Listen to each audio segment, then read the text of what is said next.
interesting the use of that item is, and you don't really get to see it in the vanilla game so much because it comes in super late, and it looks like we are off. Time to fight he who must not be named. We're off to go face the king of all bacon. Oh, I just named him. Shoot. And we got 50 rupees in the first chest here. Right, off to a monetarily good start. See what our uncle item happens to be this time around.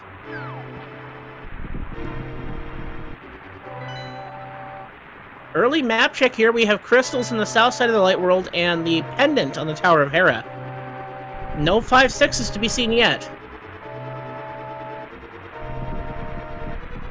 Alright, it looks like Chloe Prower and the OK guy are going to find out that it is the Cane of Samaria. So we won't be looking for that item later in the game, and we'll have some interesting ways of killing off enemies here. Whether we used to use the cane bursts.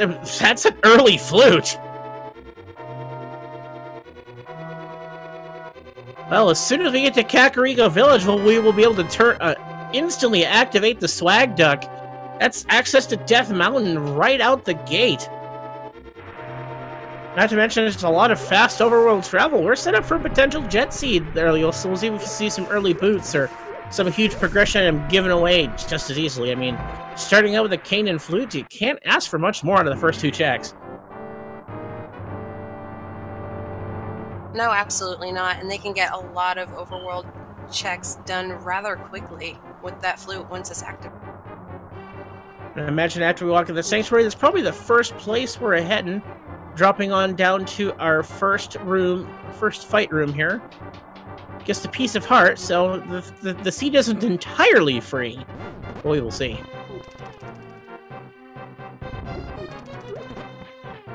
Zelga getting bullied around by those blue guards. He probably objects to the torment he's facing. Trying to find a bomb here. See how much bomb farming comes about, so we don't have to worry about those back 3 chests of the escape sequence.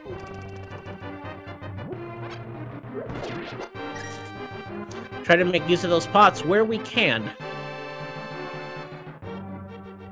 And here we are on our next check, another Piece of Heart.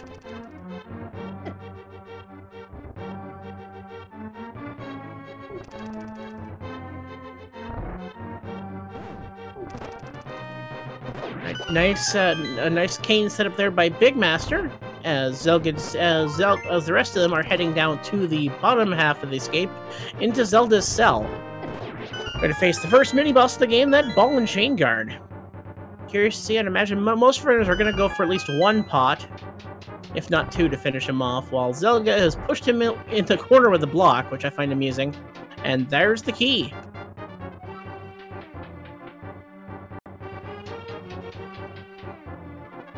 Looks like OK Guy is the first one to get our princess, with Zelga not too far behind. So you'll see how much more farm farming happens from here on out. I imagine we're probably going to wait till we get down to the rope rooms in the basement. Farming those dark snakes.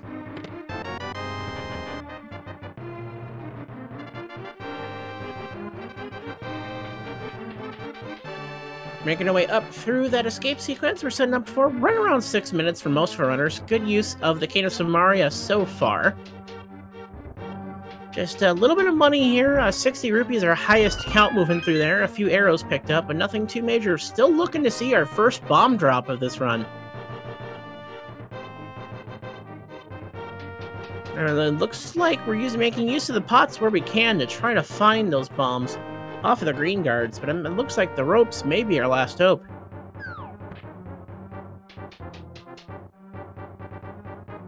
The snakes are ropes. The bats are keys. We must be playing Zelda. So far, Momomo. Oh, go ahead. Oh, I was gonna say Momomo in chat brings up a good point. OK Guy's gonna have to watch his magic use a little bit, only because he could find himself combat locked if he runs out of magic. There are a few magic pots here in the dark part of the escape sequence, so he'll have a little bit of he'll get a little bit of it back. It looks like he already did pick up a bit more. In fact, it looks like they make it lucky enough to see a full magic refill being in the loot pack for the rats. While we were paying attention to that, Zelga-san found our first bomb. And thus far, the only runner to have done so, and Chloe takes a death in the escape. And there's a fighter sword in the basement.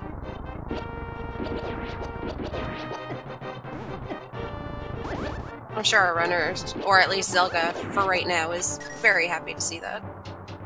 Absolutely, and a Big Master tried to farm up off of those ropes, didn't find some, but he'll find his sword in just a moment. So let's see what is locked behind this bomb here in the back of the escape. We have the map, we know we need to find somewhere. There's the power glove and more bombs. If they don't find a bomb, it may take them a long time to get that power glove, though Big Master did find that. As did the OK guy. So far, only Chloe Prower has not yet found a bomb yet.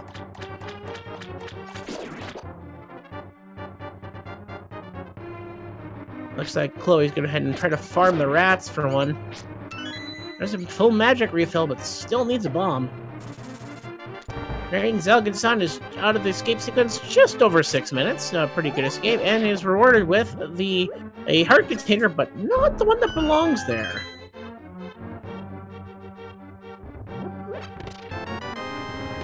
And it looks like Chloe Prower has been shut out of bombs, unless he gets one in this last room. I do know what's in the prize pack of some of these critters.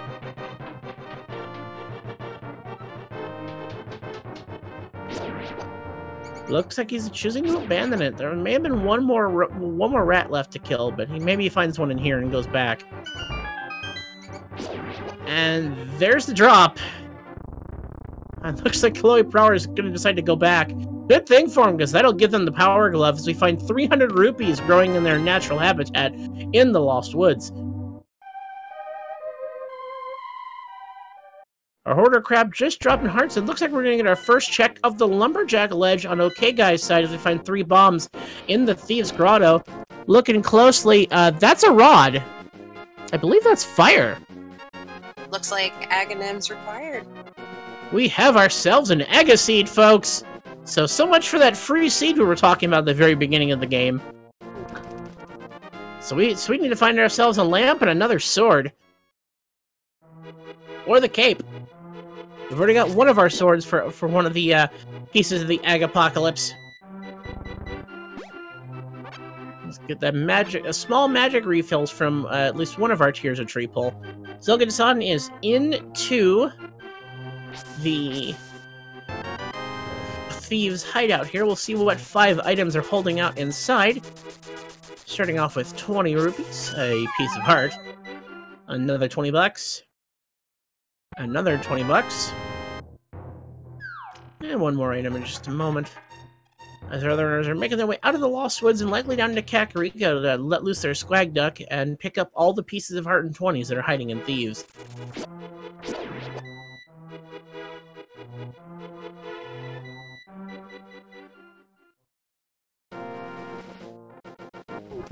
Alright, so we gotta make our way through a few more checks here before we can head our way into our 100% Aghanim dip 100% required Aghanim dip. So we've got to find ourselves another sword or the cape, and of course the boots to knock down that tree.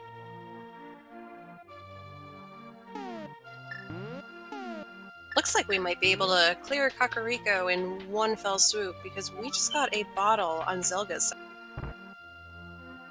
Always feels good to be able to just do everything in Kakariko Village in one shot. Absolutely. And our bottle vendor now has the the flippers! We have a crazy bit of early items here. So much that just opens up even more of the overworld, as that puts all of the Zora area into logic. And we've got quite a bit of money thus far, so the king of all scams may be holding on to something.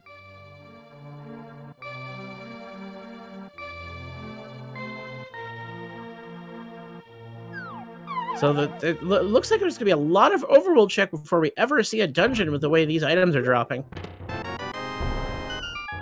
Alright, we'll see what is resting with the chickens, and it's just another 20 bucks.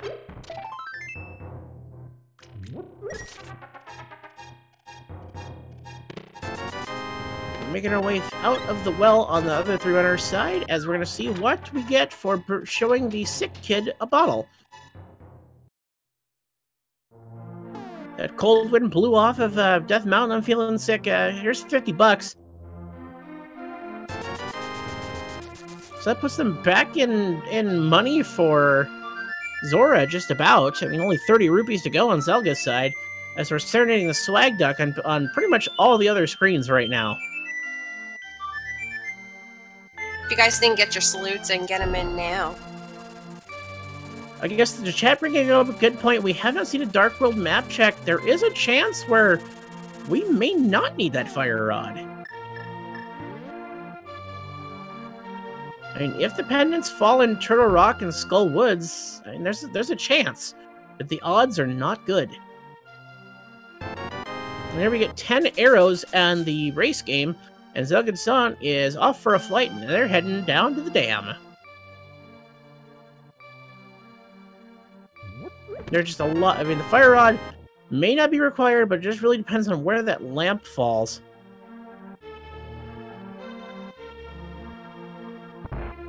There's so many unknowns, but you're pretty much thinking you seeing a fire rod, you're definitely going to Aghanim at some point in the seed. Just a matter of when.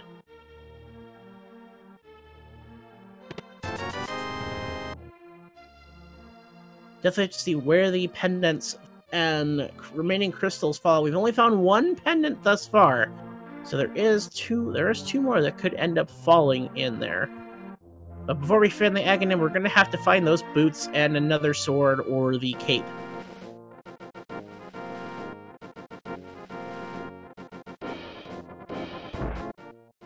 The okay guy making the dive of the race game, as it was just the blue mail in the library ledge. Looks like we're gonna get our first peek into Mini Moldorm Cave.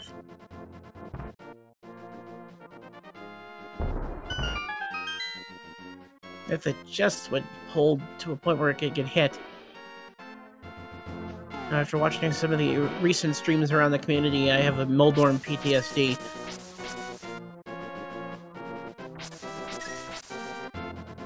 And all that for Mini Moldorm Cave are just the kind of giving us access to Spike Cave and eventually logical access to Laser Bridge if we need it. It looks like Zelga's gonna head and dive right into the water with those flippers we found very early. And it's just the bug net for the trip down to the Ice Rod Cave, pardon me. Which our other runners appeared to have chosen to flute to instead of heading straight to the water like Zelga has.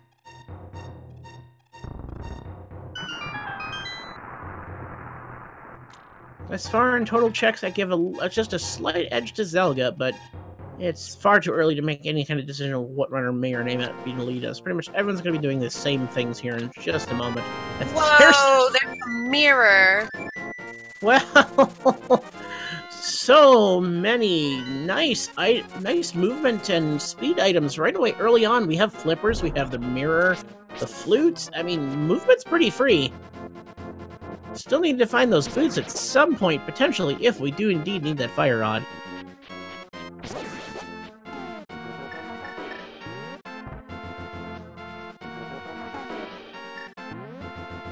Overall, a pretty kind scene in the early, except for seeing that fire rod locked behind the Aghanim 1 check. But if you will notice that Zelga picked up that rock before heading into the Ice Rod Cave. They're going to farm up the last few rupees they need to go ahead and head straight to Zora.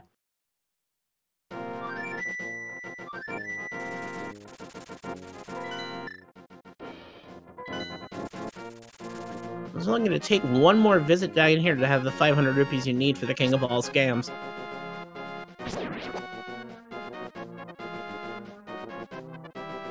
What do you think Hyrule's greatest scam artist is going to have for us today? 10% cash back. Or a fetch quest. Because that's how he rolls. But there's still plenty of checks in the area, so we will see. Once, of course, the swimming physics allows us to go through the whirlpool.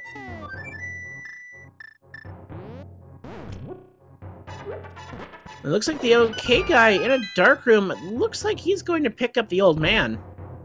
After fluting to the mountain, and we get a fisher... Tight! Oh, there's our gold gloves in the waterfall cave.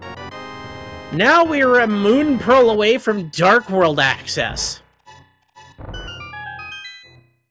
What an interesting early seed thus far. There's a fetch quest from the old man.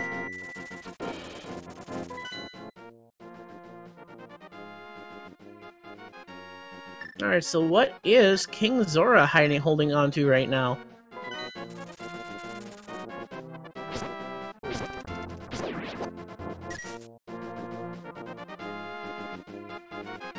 And Chad bringing up a good point. This did give us access to Desert Palace via the mirror. We have Flute, we have Titan's Mitts, we have the mirror. We could be forced to bunny our way through the Mire Swamp.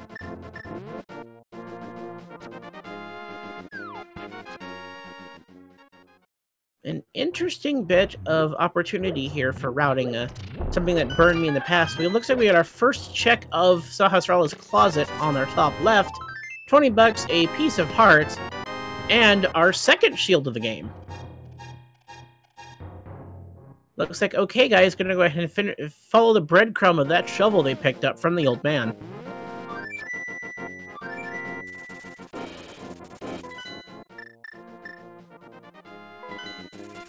A strike of the earth reveals a red potion. Not complaining there. Big Master seeing $20 on the desert ledge. We're gonna head up to see what the desert hermit is holding on to today.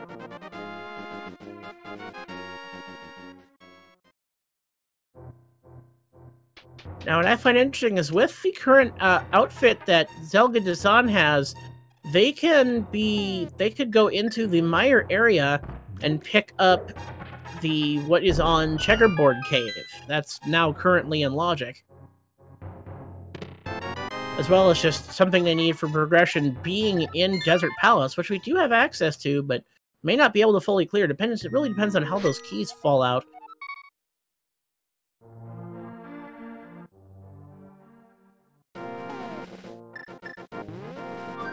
Okay, guy is in the Zora area, but realizes he's about 7 rupees short.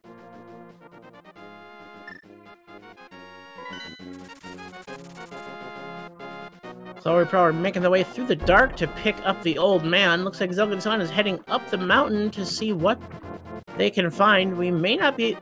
Tower of Hera is potentially clearable, depending on if we need fire or not. Though it is the red pendant. So I guess, Edda, where do you think our next bit of progression is going to be hiding, knowing what spots are left?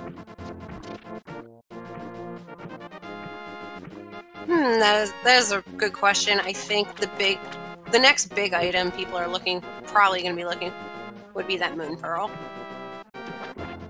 And perhaps our first hint tile game will lead us there. $20. And some cash is on a tablet. Not the most helpful information.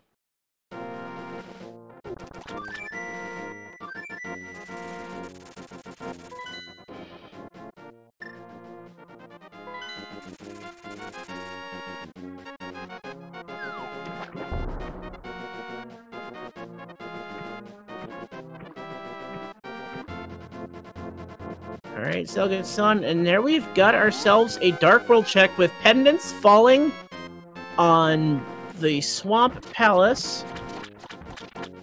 And I missed the other one, seeing the 5-6 in Turtle Rock, and I believe in Mire. And that, with the 5-6 crystal on Turtle Rock, that means Aga is required. And it looks like the OK guy is going for a Super Bunny here. Whoa, look at that hookshot on the bottom of Hera. Alright, and our Super Bunny reveals the 20 bucks and the mushroom. Alright, so that's Thieves' Town for the pendant. So it looks like it is confirmed we are going to be doing AGA 1 at some point, as we need a fire rod. But that hook...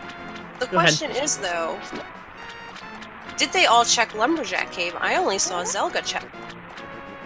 That's interesting. That's a good point to bring up. How many of them are going to know where it's at, as Big Master's trying to find a few more rupees off the Zoras, and the OK Guy is into Desert Palace following the breadcrumbs of the Mirror, Flute, and Titan's Mitts, while Zelga is heading onto the east side of Death Mountain with lots of checks to be made after finding that beautiful hookshot in the bottom of the Tower of Hera. Chat is correcting me and saying that Chloe did check Lumberjack Cave. So Chloe does have that knowledge that Fire Rod is...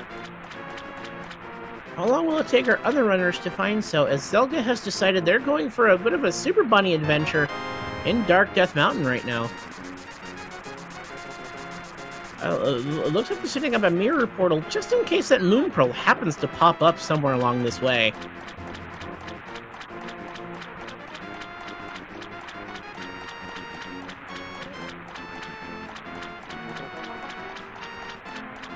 And that's a Master Sword in the first part of Paradox Cave.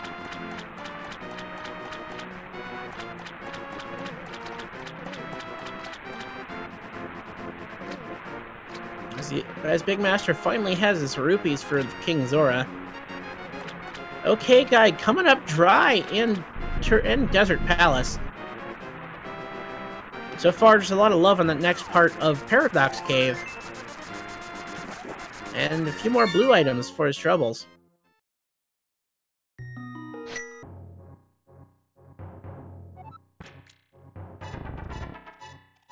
Alright, so Zelda-san is probably going to head up the mountain now. But first, they're going to head into the Dark World. And just the big 20 in Checkerboard Cave.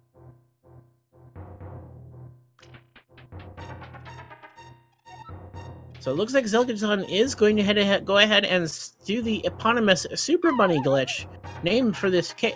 Named so because this cave just sets up for easy setup for it.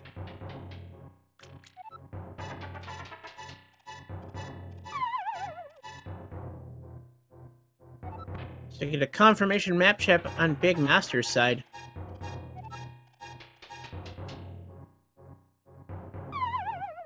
Alright, so let's see what is in Super Bunny Cave for Zelda-san. There's the lamp! So there's our so now Zelda-san is just, they've got access to AGA 1 and their Fire Rod.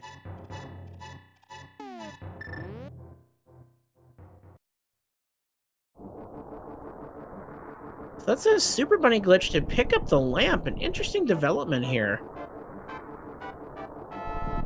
Chloe Prowler's making their way through the Spiral Cave. So this tells us that the Moon Pearl isn't on the pyramid and has to be in one of these checks we have not made yet. Also note that we saw a Quake medallion for Turtle Rock. And I believe we saw a hint for Quake. I believe it was Purple Chest? I'll admit I was not watching the hint in Tower of Hera when he read it. And it looks like we have our answer. The Moon Pearl is in Spiral Cave on Chloe Prowler's side, so Zelda-san now has access to Dark Death Mountain and AGA 1 now to go pick up their Fire Rod whenever they see fit. And that's Dark World access for Zelda-san, pretty much for almost the entire world there. So all we need to do is find those boots, and we can get a Fire Rod. So where are the boots? That's the big question of the night. And with so much of the map just opened up to us, Edda, what's your guess? Oh, where are the boots? I'm not even gonna venture a guess, because I'm wrong every single time. I'm gonna go mean, because we started out so kind. We're gonna find the Bombos medallion somewhere, and it's gonna be an ice palace. Well, that is mean.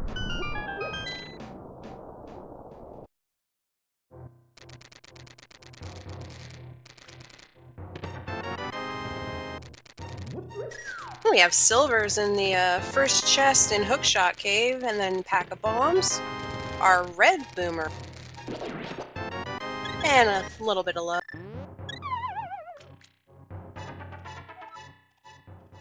A nice little bit of something there, at least. Always good to find those silver arrows, so you know you're not dealing with a silverless Ganon fight. It appears we did find the Sanctuary Heart as well. They'll get us on with their Titan's Mitts. They're deciding, I'm going to the Dark World via the Village of Outcasts. The OK guys making their way up towards Zora right now, as Big Master's about to find their hookshot.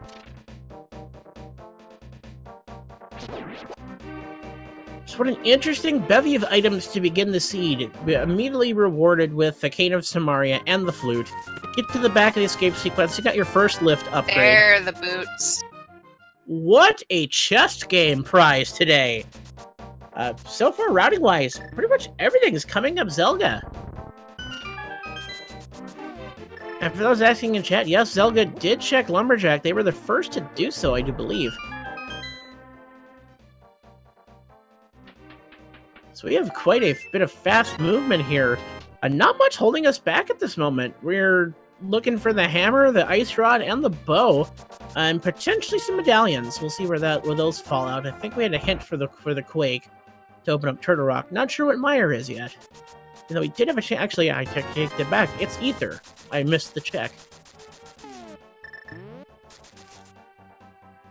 Now we'll see if later on if that mushroom that OK guy picked up via the Super Money glitch comes into play.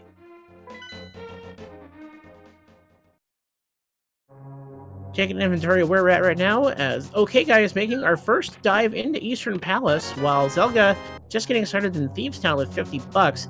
Chloe Prower making their way through. Oh, there was a hint for the Moon Pearl that we missed in Desert.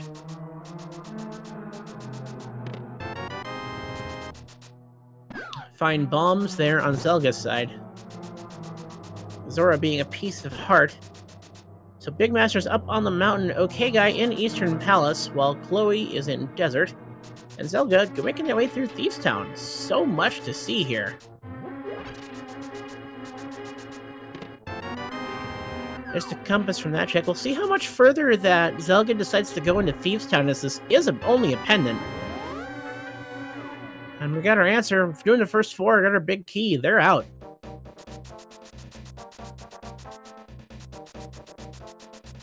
Guess the real question on Zelga's side is, how long do you wait to go get your fire rod?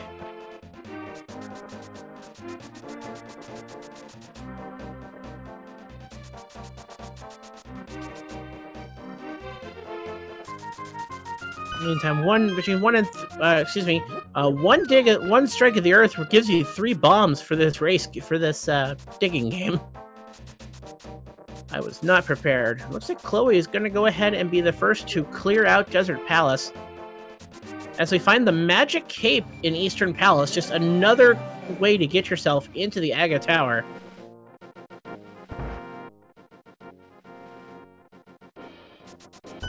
So we've definitely got our Aghanim access, as Zelga's going ahead and deciding to pick up the blue mail in the library. Can't blame them with it being basically on the way for what they're doing.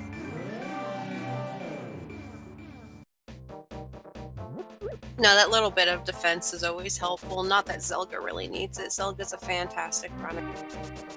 I mean, all these guys are putting themselves out there for this restream. I would highly suggest you give them a follow on Twitch. Give them a little bit of love and support for putting themselves out there for you.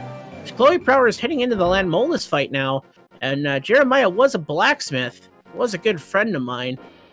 We'll see what kind of craftsman he is today. And today, they are pyrotechnicians.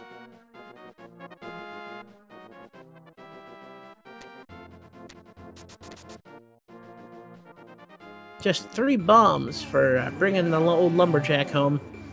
Big Master making the way through the mountain, and it looks like we are out of Eastern Palace, so not a whole lot to find except for that magic cape. Which is good for the OK guy, because that gives them access to Aga, though I don't know if they need to go there yet. Looks like Zelda is going ahead and picking up their purple chest to go be rewarded with the Quake medallion at the end of this trail via the hint. And at just under 30 minutes, Chloe Prower picks up our first crystal out of Desert Palace.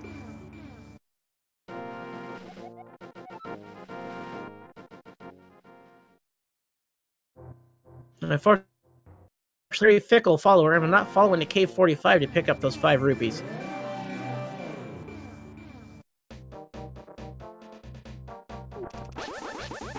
And chat bringing up a good point.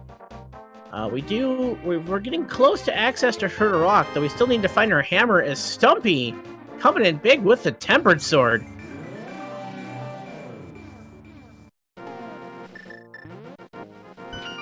Boy, oh boy, this lots of early great items and early safeties for our runners out of this seed. We've got Blue Mail, 2 Canes, Mitts, Pearl, Flute.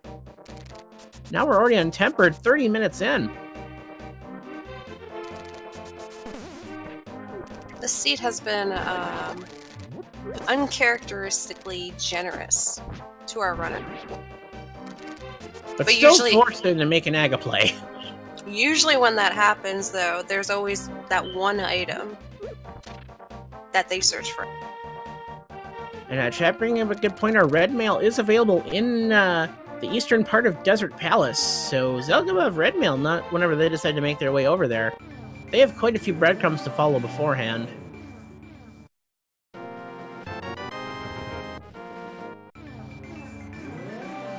Alright, so let us take stock now at what can we accomplish now with our current loadout.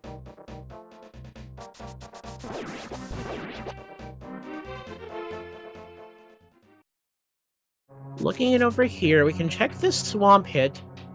We can get into Misery Mire, but we can't, or actually we can't get into Misery. We have the items to complete Misery Mire except for the key to open the door. Aga 1 is locking the Fire Rod as of right now. We've already checked through Eastern Palace. It comes up with a whole lot of nothing. Desert Palace, that's nothing but the crystal and red mail. So I'd imagine after this Hype Cave check, maybe this is the time for Zelda to make their way to Aga Tower, perhaps checking the pyramid first. So what kind of Hype Cave do we have? We'll go with 3. I never have much hope for Hype. I was wrong. It was more like a 1. Yep. But since everything else has served over that hype to be a bit more hype than the Hype Cave itself. Alright, Chloe Prower making their way into Desert Palace, or excuse me, Skull Woods, finding half magic.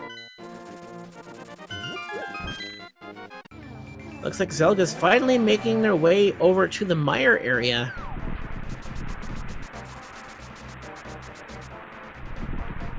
They'll see they need the Ether Medallion here and be able to pick up the items that are around here. Nothing too major. Big Master is going to go ahead and head into Desert Palace. Though I don't think they've been to the Village of Outcasts yet, so they're not going to be able to complete this dungeon. In fact, the only one to have visited the village so far is Zelda-san. Chloe, though, on their way in just a moment.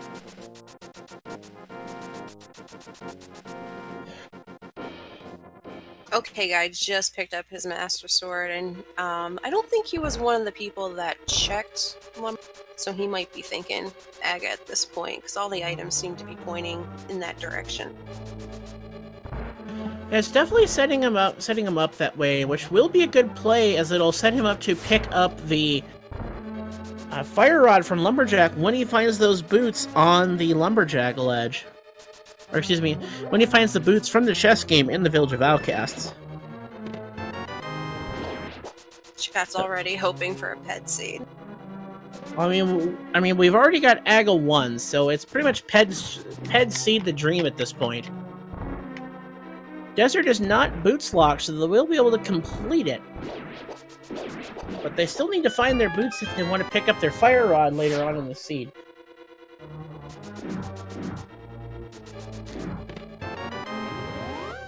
And Zelda, the first of our runners to achieve redness. And Chloe Prower, with their mirror in hand, is going to go check out the graveyard ledge.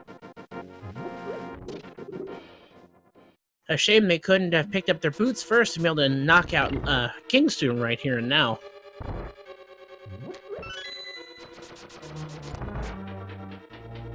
So far, taking stock, execution's been clean across the board. Gotta give shouts to Zelga for just, so far, having the kind of a god route, picking up all the items they need to, preventing the need for double dipping thus far.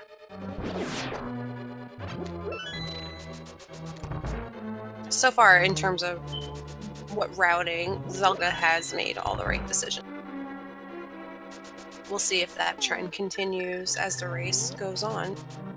So we're definitely very early in the seed, 35 minutes, about 27 runners total in this race, so we'll see how this goes. Just a lot of people out there that could be making the right calls. And Big Master decided to make use of the Cane of Burna to try to help take down Landmolus here, as he's got only in there with the Master Sword. Zelga coming in with Tempered, this Landmole shouldn't give them too much trouble.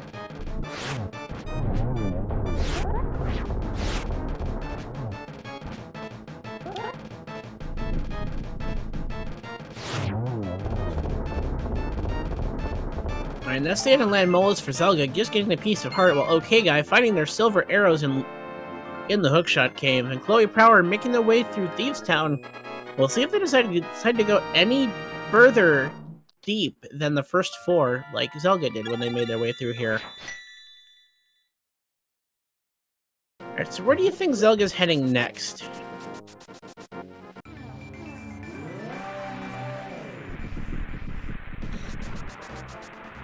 After, of course, they knock out the checkerboard cave.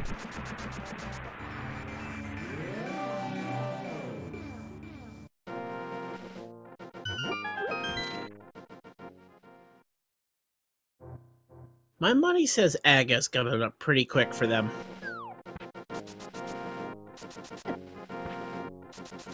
I would think so, because then you could do Skull Woods to complete. Knock out Skull Woods, have access to the Fire Rod. Hopefully finding the hammer somewhere. We've already found one item in Skull Woods as the half magic. I didn't see if there was a second item found on Chloe Prower's side.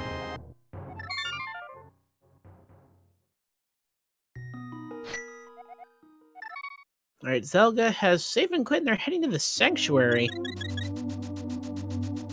I bet you Boots, they're gonna go ahead and knock out the Boots Lock locations.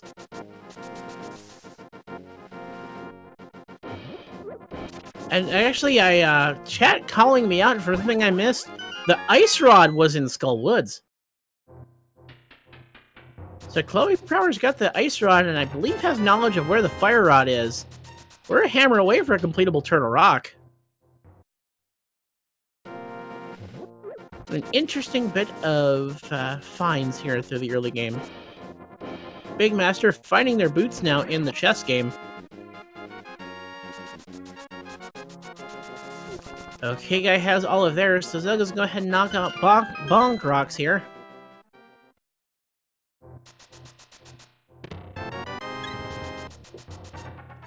I'm gonna get a map check from OK Guy.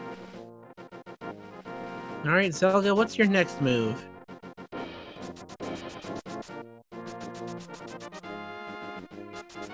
Or maybe they didn't actually check Lumberjack.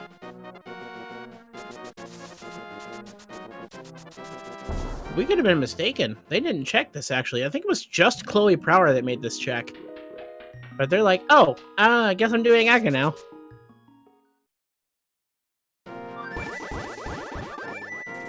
And you can see Zelga definitely expressing his frustration as he waits for the duck to take him away. We find out it's pyrotechnicians on Chloe's side, while our two left side runners are making their way through Thieves Town.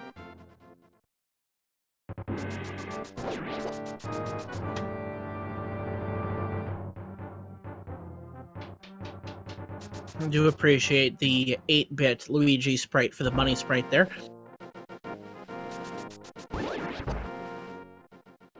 And chat bringing up the mean point, what if Hammer's on blind?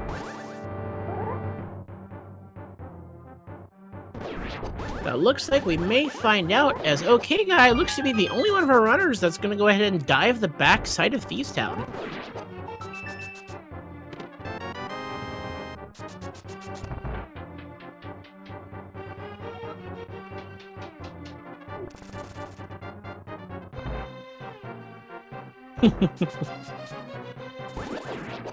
Alright, so taking stock of where we are right now, Chloe Prower taking care of their overworld checks. OK Guy being the only one to dive deep into Thieves Town, while Big Master makes their way through more of the dark overworld. Zelga making their way up to the Wizard. Not in California this time, just in the tower, and it's 300 rupees for the next check in Thieves Town.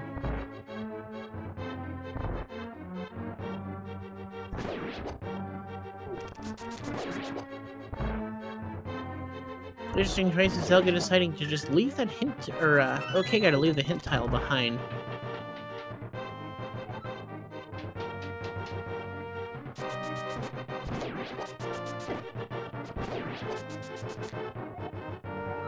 The Book of Medora and Ether. Well, we have ourselves a required left side pendant swamp. Or excuse me, yeah. Oh, so we are required to go to the left side pendant swamp to pick up the Ether medallion, which we need for progression, as well as the book, which we probably don't. We may not need for progression. We know one tablet has cash, one has an unknown item, and we've already cleared Desert Palace.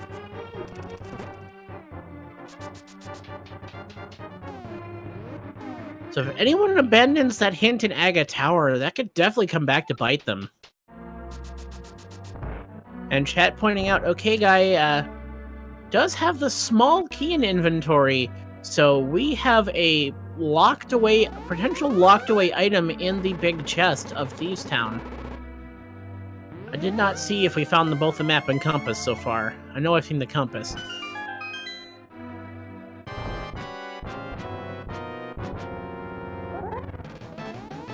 And that's the end of Blind for the OK Guy. Just more money out of our pendant Thieves Town dip.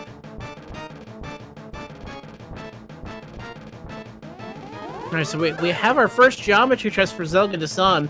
How many blue balls do you think we're going to get besides that first one? Well, more than 2. I think I'm going to go with 4. Alright, and Chloe Prower into the west, into the Dark World here, heading up toward the Pyramid of Power.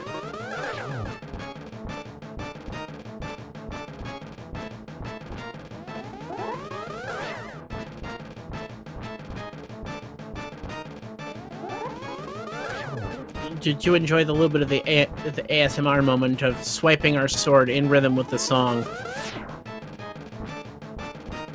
I do always enjoy that. As he apparently does not object to being struck by lightning.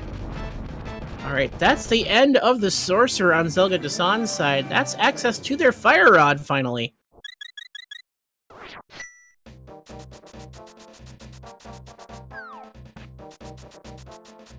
And the Pyramid of Power just locking away 20 bucks. They're popping up their mirror. They're heading back into the Light World.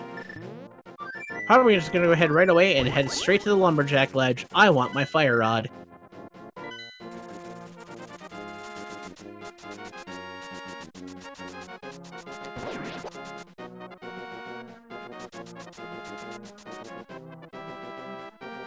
It does kind of put, chat bringing up a good point, it does put Catfish in kind of a last location type routing with just how inconvenient that's going to be as we get to examples of a post-Aga Light World, which is always entertaining.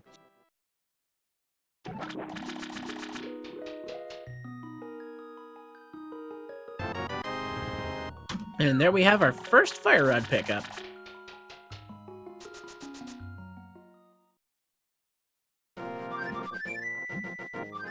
Chloe Prower making their way up the Academ Tower, gonna get that big hint about we need to go to that pendant swamp. Big Master making their way along through the swamp section of the Dark World. As OK Guy is making their way through some of their Dark World overworld checks. And looks like Zelga, heading up to Skull Woods, will be rewarded with half magic and the Ice Rod, and their second crystal upon completing Mothula.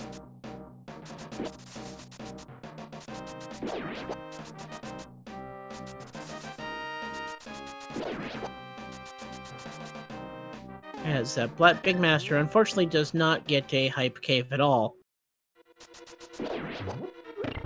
So right now, just taking the stock, we really like to see a hammer here soon if you're a Zelga or Chloe fan.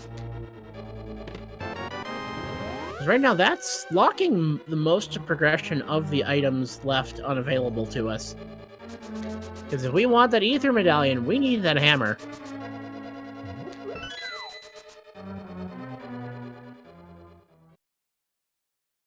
So, do you want to venture a guess at as to where that hammer may be hiding?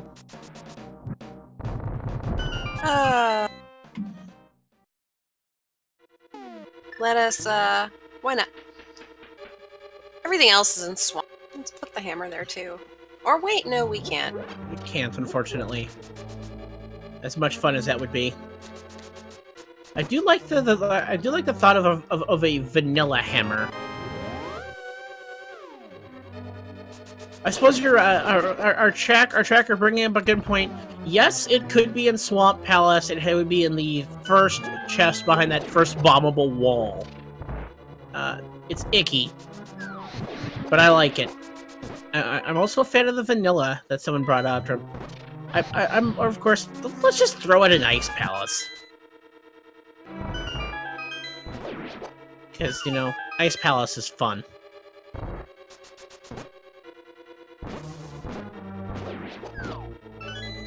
As Zelga ejects to that Gibdo, Chloe Prower has finished their geometry test. They're into the Dark World via the Pyramid of Power. Big Master making some boot checks, and an OK Guy looks to be making their Aga Dive now. And let's watch a very low magic moth fight that's already over. Blink and you miss it. That was a really good fight.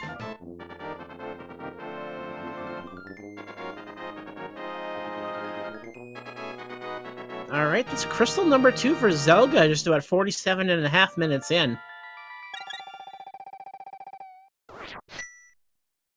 We're gonna head on and make our way through. That's the end of Skull Woods for Zelga. 2 items in hand. They're out. Well, actually, they're heading into the front side because it looks like they'd go straight to the back. So they need to head to the front. Looks like we're gonna get a couple more checks. Chloe's gonna turn in that mushroom and possibly go to Catfish.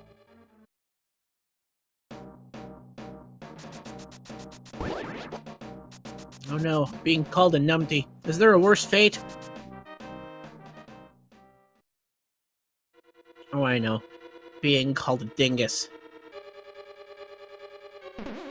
That's probably the worst insult in A Link to the Past, because that means you're in the Ganon fight without completing your goal.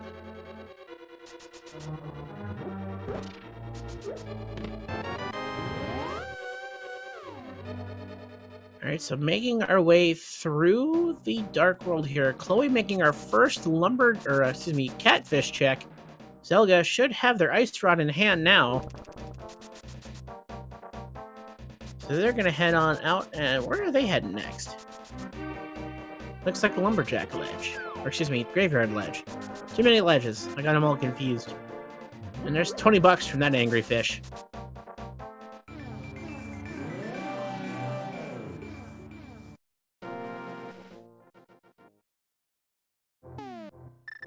So Catfish and the mushroom, both a bust. Chloe's gonna go back up to Zora's domain. I believe she was up here earlier and didn't have the money for Zora, so she saved and quit. Unfortunately, it would have been just a better save to just not go there at all. As I rewarded with just a piece of heart, Zelga Dasan heading over toward... Probably gonna make their catfish check now. And turn in their mushroom, so a nice little bit of overworld routing there on Zelga Dasan's side. Fortunately, these checks aren't going to come up big, but now we're really looking for the hammer and the bow. Chat telling us that OK Guy skipped the hint in Aga's tower, so doesn't know about Ethan. And it could take them quite a while to make that check of left side pendant swamp.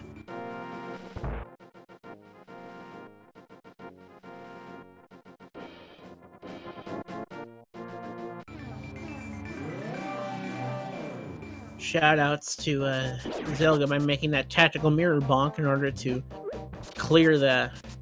reset the screen for the witch a little bit faster. And looks like Big Master's making our dive, make their dive into the back of Thieves Town just to be rewarded with a whole lot of nothing. I'll admit though I was not counting items when OK Guy went through there earlier to know if that small key is indeed locking an item or not.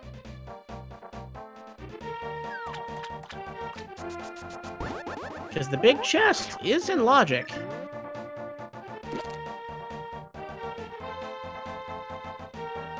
And looks like Chloe Prower is heading up to the Lumberjack to find up their fire rod. Zelga walking south, and imagine they may be heading to the Palace of Darkness area now.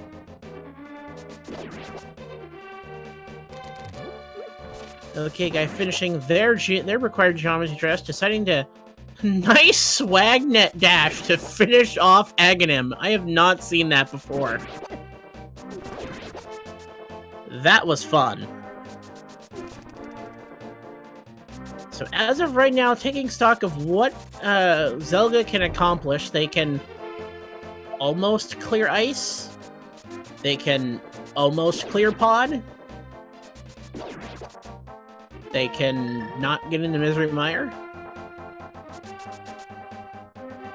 Nothing's really great at this point. It looks like Palace of Darkness is the first dive that they're going to make. Seeing the true extortionist is, looks like Big Master lost a little bit of their blind script, but still have more than enough hearts, I would think, to complete this fight. And down kills Blind the Thief for Big Master.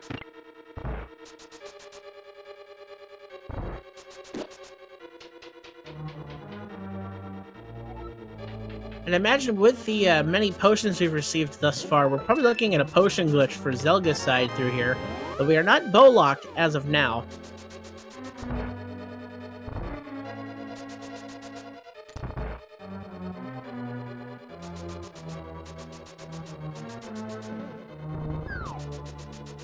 Alright, so Chloe Prower checking the back of Saha's closet.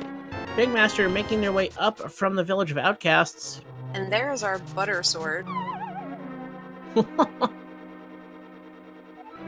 We're just gonna slice our way through this seed like butter. Now we just need to find out where those last two major items are hiding. Because we're a hammer and a bow away from no mode here. As we know where our key for Misery Mire is, in the left side of Green Pendant Swamp Palace. The hint being in Aga Tower, but the OK Guy didn't make that check while Chloe and Zelga did. And Big Master's just now has their knowledge that they need to go to Aga to get the fire rod. Just another small key on both Chloe and Zelga's side.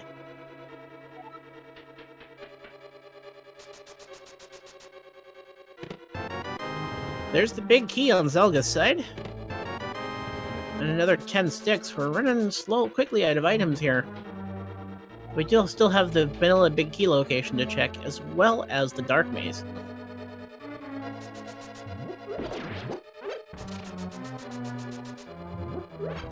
Looks like Zelga is going to go ahead and set up the hammer yump in just a moment here. As the OK Guy is going to pick up their fire rod.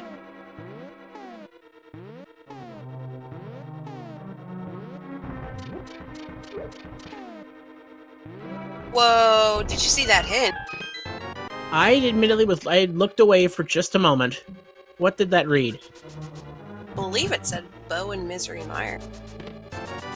Alright, so the bow's in Misery Mire, so we need to find the hammer.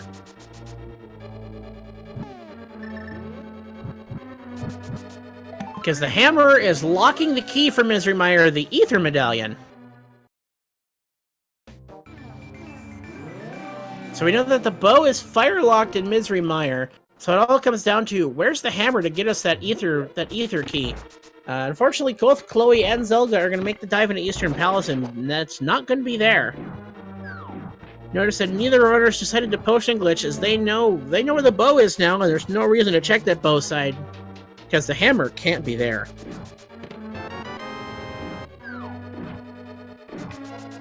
And unfortunately for those in chat, that puts the nail in the pedestal coffin.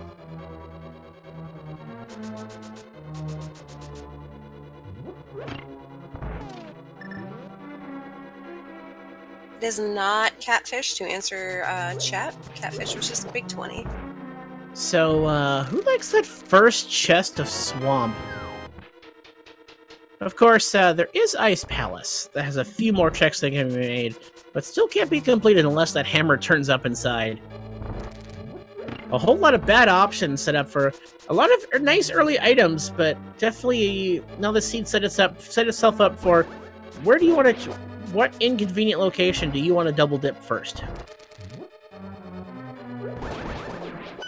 Though shoutouts to that version 30 edition of the hint system, giving us a knowledge that of crossing off where's the bow. Unfortunately, we have to follow the train of the hammer, locking the Ether Medallion in left side swamp in order to get that bow out of the firelock side of Misery Mire.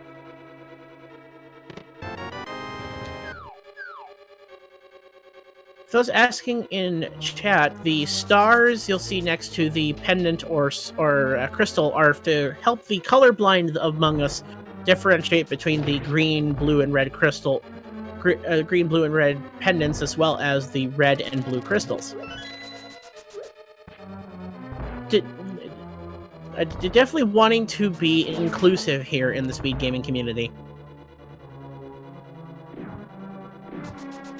And speaking of being inclusive in our speed gaming community, did you know that we also have channels for 4 other languages? If you happen to be a Spanish, French, German, or Portuguese speaker, we have channels for you to see. If you keep it locked onto the French and German channels, there are tournaments going on for Link to the Past Randomizer.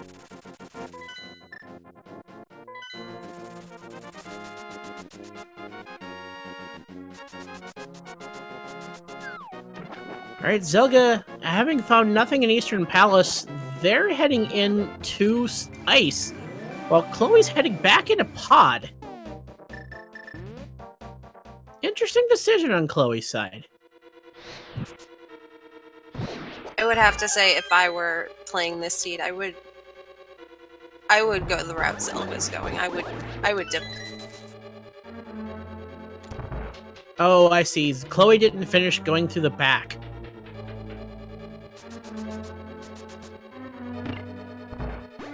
Interesting bit of routing on Chloe's side to force themselves into a triple dip of Pod.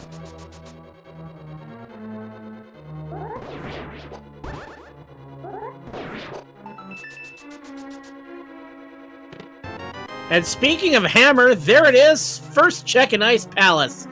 So, Zelga, now armed with the hammer, they found themselves in no mode 58 minutes in. All Zelga has to do now is finish clearing through the Ice Palace here, then head into the left side swamp, pick up their Ether Medallion, head to Mire, finish that, grab their bow, and they're off to the races.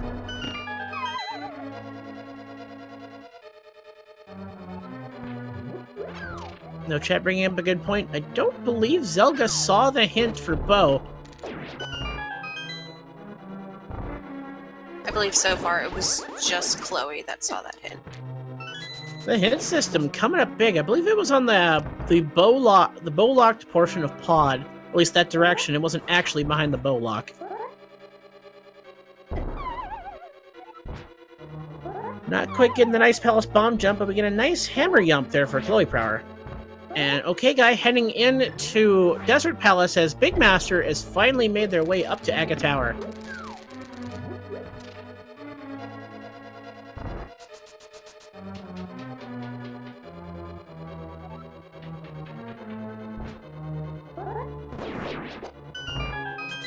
So if Chloe Prower makes the Ice Palace play next, that sets them up in a pretty good position.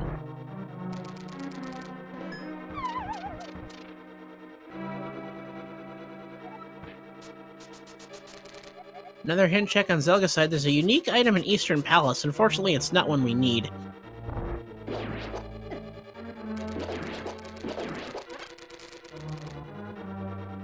I do believe that everyone except for the OK guys. I don't know if either of our. I know OK guy did not see the hint for the bow. I don't know if Big Master did or not. Alright, so Zelga's gonna go ahead and clear through Ice Palace. Chloe Prower, looks like they're gonna head... Where are they heading? Did Chloe finish Skull Woods? I don't think they did.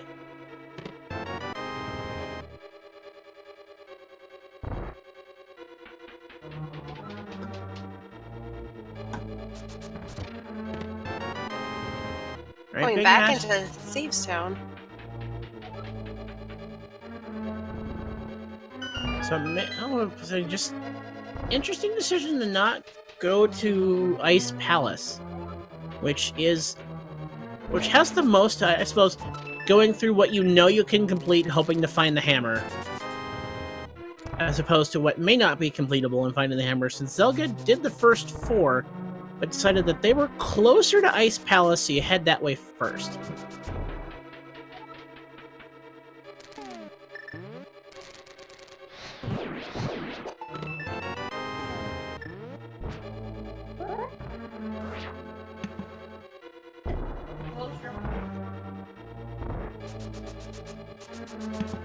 Alright, so Zelga clearing their way through Ice Palace here. They'll be able to get down to Cold Stare in just a moment. Still checking through items, which leads me to believe that they did not pick up that bow hint in the Palace of Darkness. Because if they had the bow hint, they wouldn't need to do any more of these checks. Alright, so Big Master is out of Aga Tower. They're gonna go pick up their Fire Rod in just a moment. Chloe Prower making their way through Thieves Town. Unfortunately, this is going to be a big waste of time. An OK guy is on the road to Pod.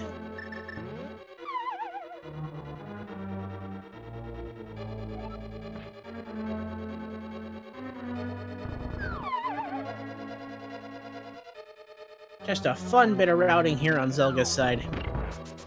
But they're going to be down into the Cold Stare fight. Butter Sword, all the hearts they need, and half magic. I don't think this Cold Stare fight's going to give them much trouble.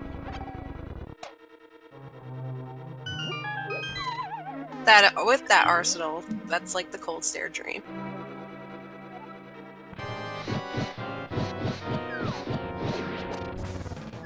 Aid strikes to the Fire Rod, and sitting up to push those puffs into the corner, and blink and you miss it. Cold Stare's down. Compass and crystal in hand. I'd imagine perhaps Zelga, with the hammer, may go ahead and pick up their Ether Medallion on the left side of Pendant Swamp, which they have the knowledge for. Chloe Prower is now going to head down and take over Blind the Thief.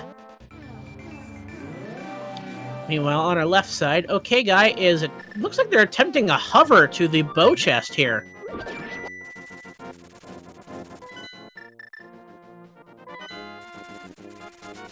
It's one of the more difficult hovers in the game. Unfortunately, making the turn just a little bit too soon and deciding I've wasted enough time on this hover. And Chloe gets their 50 bucks from Blind and their pendant. Zelga back into the Dark World. They're heading down the swamp. And we got the hint earlier in Aga Tower that the left side is holding onto the Ether Medallion and the Book of Medora. The Ether is our key to Misery Mire.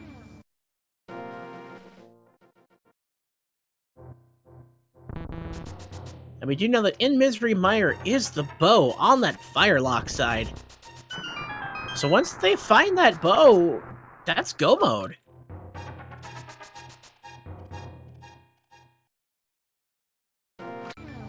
Meanwhile, the OK guy is once again trying to hover over to that Bowlock side. Perhaps they already burned through their potion for the glitch, but they decided that's enough of that, and they're heading to the back of Pod.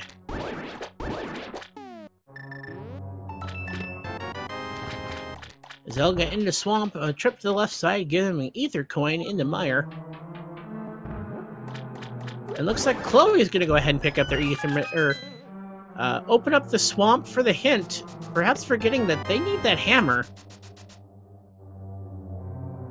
Which is in Ice Palace, in the very first of the Pen Gator rooms.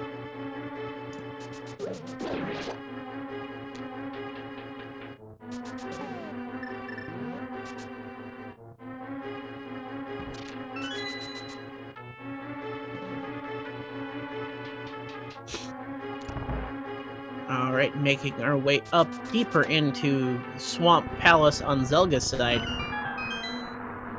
Now this is going to be the only check that Chloe Prower can make right now, as they did not have the hammer from Ice Palace. And it's just the big key, so they're out. So Chloe Prower was gambling. How rude do you think this seed is? Maybe it's that first chest to give you the hammer. Unfortunately, not to be. Chloe now has their flute in hand. Where are they off to next?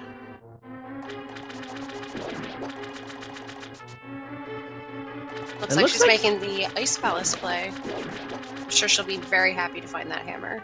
And what I find interesting is we see Zelga starting the full clear of Swamp Palace. Now, Zelga did not pick up the hint earlier that the bow is in the Firelock side of Mire. So they're clear through thinking that bow's got to be in here somewhere, right? Either that or the green pendant. I mean, they are playing the higher odds that the bow's hiding in there. Had they just taken that moment into the Bowlock side of Pod, they would have saved themselves the time. Just a good example of how the hint system both gives and takes. As that hint system did give them the knowledge that the left side is required for the Ether Medallion, but missing that hint for the bow was maybe coming back to turn this race on its head.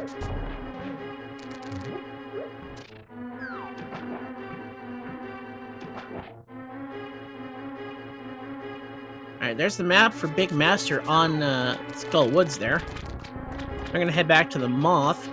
Looks like the OK guy is dissatisfied with their findings in the Palace of Darkness, and they're heading somewhere else.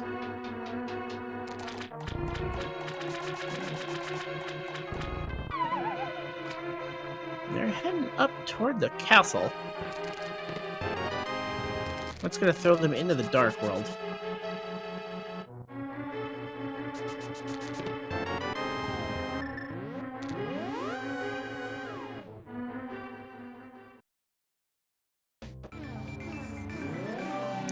Alright, so Zelga has picked up their book and their Ether Medallion.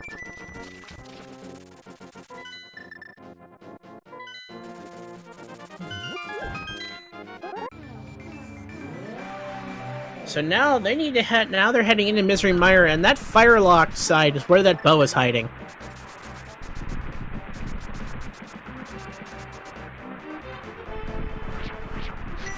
Alright, so Chloe Prower does have the hammer now, and they're effectively in no mode, as they now have to head to left side Swamp for the Ether and then the Mire for their bow.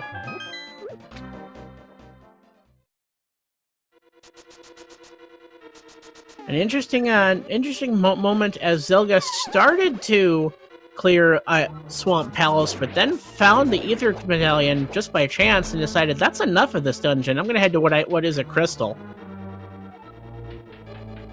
And shoutouts to Zelga for giving the crowd what they want, a bird toss. And a very, very clean clear of the first room of Misery Mire, where everything has 1 HP. Chloe Prower Chloe Flower unfortunately losing a little bit of the handle on the Cold Stare fight, but still feeling pretty good. Big Master up on the mountain now as the OK guy has a hammer before the other runners did along their progression through the Dark World.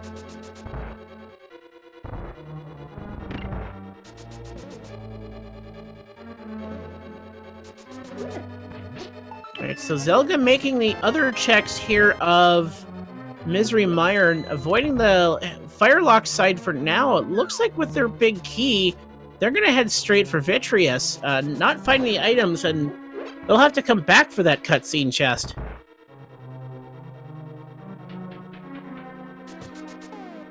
As we know, but he does not, that the the bow is on the Firelock side of Mire.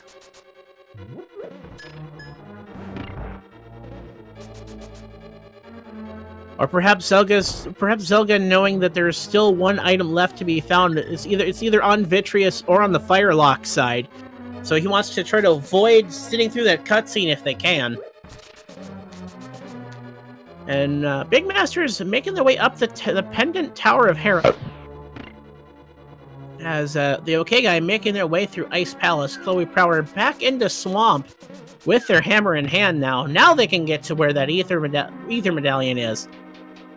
And it looks like Zelga making things a little bit spooky with some spooky actions through the way to Vitreous, and they're on the fight already. Butter Sword and Cape with half magic. This is going to be trivial at best. Look at those dashes straight through the eyeballs. Where did they go? Just sticking with the cape and slashes. Vitreous is down. What a clean, quick fight from Zelga. Just getting the small key, so they gotta head back to get to the left side.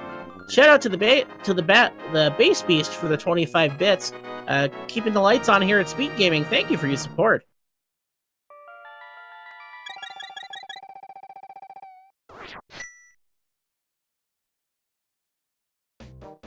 Alright, Zelga, turn around. Good job. Meanwhile, Big Master having their tangle with Molorm. Tempered Sword in hand shouldn't be too difficult, as OK Guy makes their way through Ice Palace. Down goes Molorm for Big Master. Chloe Prower now flooding Swamp. They're heading over to their Bolt Coin.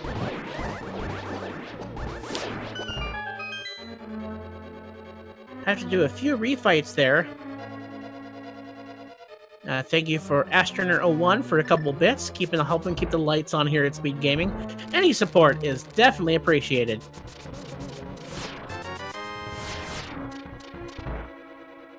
Alright, there's a big chest check for Zelga. They need to make it to the Firelock side, because the longer they spend not on the Firelock side, the more time they're given back to Chloe Prower and any of the other entrants in this race.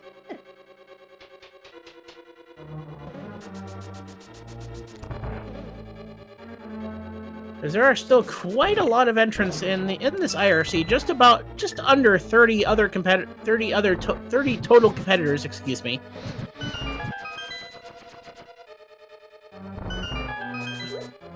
Alright, and Zelga getting their first check. It's the map, so that bow is on the cutscene chest that he really doesn't want to deal with quite yet. Trying to save time. Unfortunately, in this case, it's a time loss avoiding that check, as they're now giving more time back to Chloe Prower. So after they pick up their bow here from this nope, they're going past the Firelock chest for now.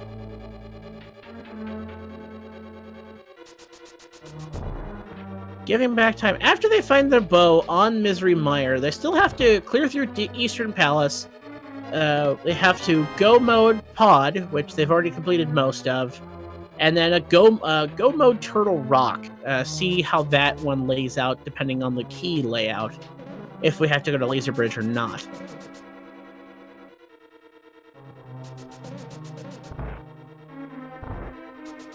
The OK guys got the Cold Stare fight. See if they manage to keep Cold Stare in check. They're pushing him into the corner, and Cold Stare puffs down. Well executed. Definitely shoutouts to all of our runners here for putting on a great show of execution. The routing coming up big on Zelga's side, though wasting a bit of time in Misery Mire now.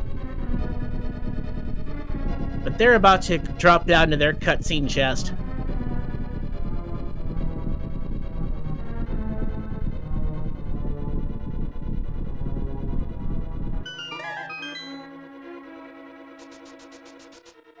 One more hint check. A piece of heart requires a bomb. Thanks, game.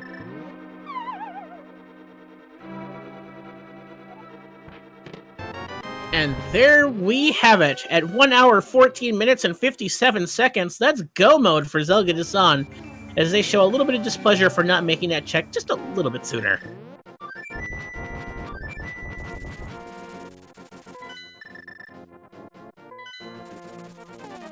Alright, and there's a flute to 5. Head into the Dark World, we have to take care of Helmasaur King, the Armos Knights, and then make our way up to Turtle Rock, and then to Ganon's Tower.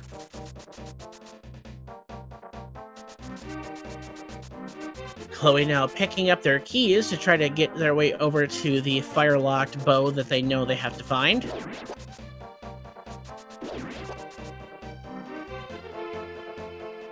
Big Master putting on a good show of execution. The routing just not coming up their way thus far.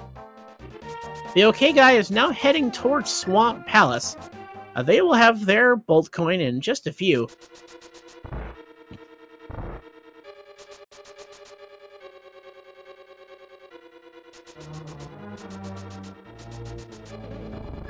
Chloe Prower making their way through Misery Mire now onto the Firelock side, realizing I need to switch that switch. As Zelga is walking his way straight back to hammer out their differences with the king of all Helmasaurs. But of course, Samaria blocks will Samaria block.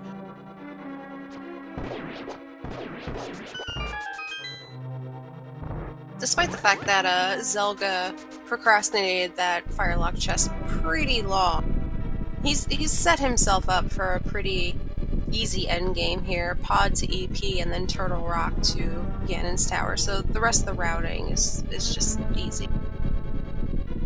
Definitely easy routing. It's really now a show of execution between them and the end of this race. Can their execution stay on point to where it has been all seed? I'd imagine so, but there's still a lot of race ahead of us. And that's not to discount the execution of our other runners on this restream, and the other 20 and the other almost 30 runners in this daily race. Sponsored by Speed Gaming. Alright, so Big Master into Pod now, trying to find anything that'll point them in the right direction. Unfortunately, the main thing that's going to point them in the direction is a hint that has not been their friend as of yet. But big shoutouts to Big Master and all our runners putting themselves out there on this restream. It's been a really great race so far. Good shows of execution, being able to just having so many early things available to us from a movement standpoint. Instant boots, instant mirror. I mean, so much of those things that help the seed go faster just being readily available.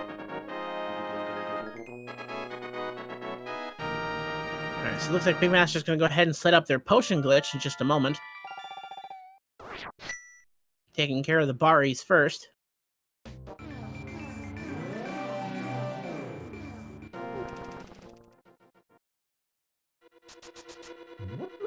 Going ahead and using their bomb first.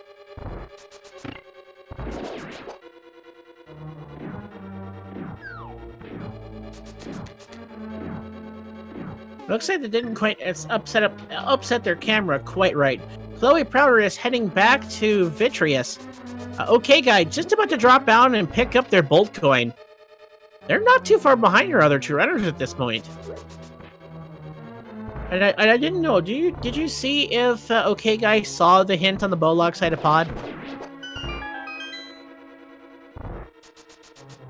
I did not see whether he saw that hint or not. It's definitely going to be where some things turn out to be interesting. Chloe Prower taking down Vitreous, Butter Sword, K-Path Magic. I mean, that fight's pretty trivial. as well as a bunch of silver arrows. Zelga just about to the Armos Knights. That'll be a quick blink and you miss it fight.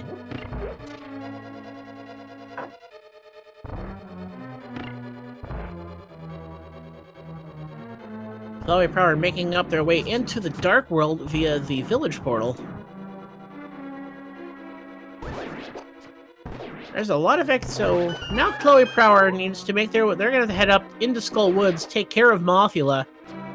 Then they need to head over to the Eastern Palace of Darkness combo, as well as finishing up in Turtle Rock. Zelga. 6 shots, 6 Armos Knights, Bombos Medallion in hand, and 1 more crystal between them and Ganon's Tower.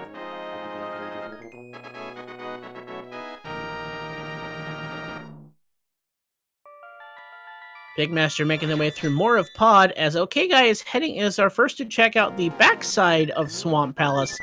Unfortunately, not going to be too rewarding, so I imagine they did not want to bring that. They don't want to check that left side quite yet.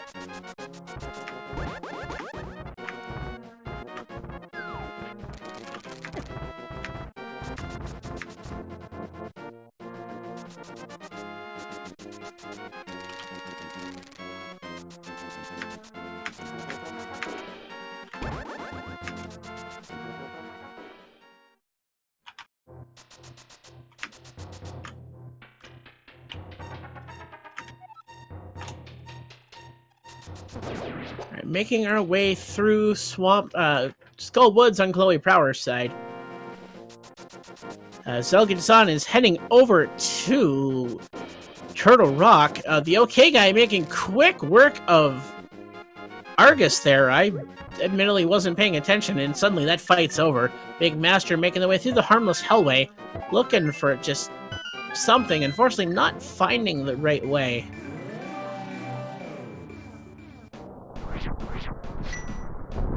Though quickly running out of locations, Zelga has used their Vanilla Quake Medallion to crack open Turtle Rock.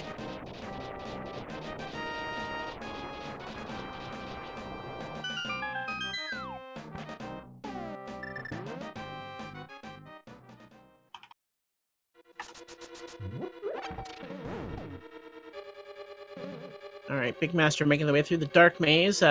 The OK Guy finding out that one of our tablets is a piece of heart, so the Ether tablet is going to have cash whenever they make it. Zelga just has to clear their way through the... clear their way through Turtle Rock, just to see if they need to find a key off a laser bridge or not. We will find out. Chloe Prower back into Palace of Darkness, need to go hammer out the differences with the King of all Helmosaurs. OK Guy over to turning in the green pendant, and that's just 50 bucks. Big Master coming out dry at the end of the Palace of Darkness. They're heading into Eastern, which they have not yet checked. Zelga-san using the half magic and the blue cane to just dash their way straight out of Turtle Rock. Gotta love those item dashes.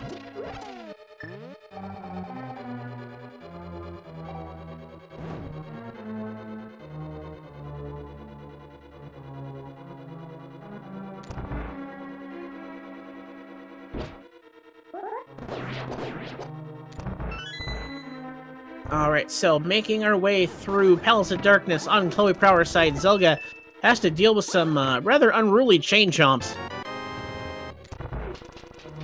Just the big map.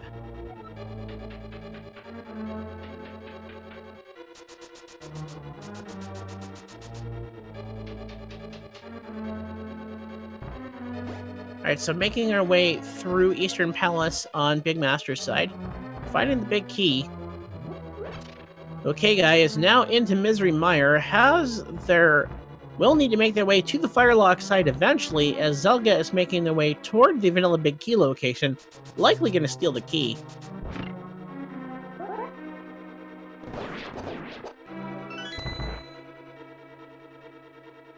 Actually burning it, interestingly enough. I suppose they're actually, I take that back, they're still looking for that big key, which is in its vanilla location, unfortunately. For the sake of speed.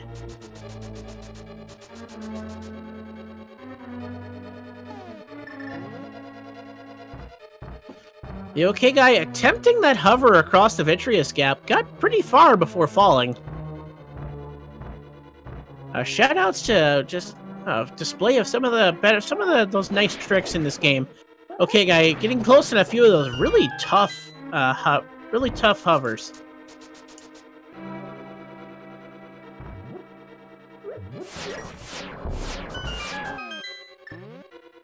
Will be nice to see. Definitely a great display of execution by these runners. If you haven't already given them a follow on Twitch, please do so. I've definitely become to be a fan of Big Master through this race, putting themselves out there, as well as the OK guys, Zelga Dasan and Chloe Prower. And that's the end of the Helmsar King for Chloe. Zelga almost back to the laser bridge now. This has to deal with this roller room and hope it's, well, actually will be a small key, because we have to get through the locked door. So it looks like we are going to have to find a key on the laser bridge.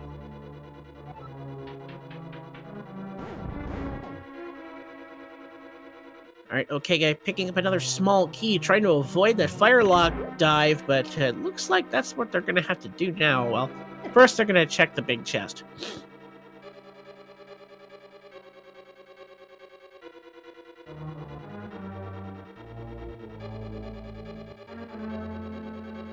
Alright, Zelga now making the way down toward the bridge of lasers.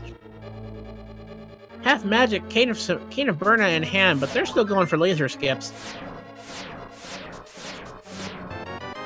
Second chest is the compass, still needing that small key, and of course, it's the fourth.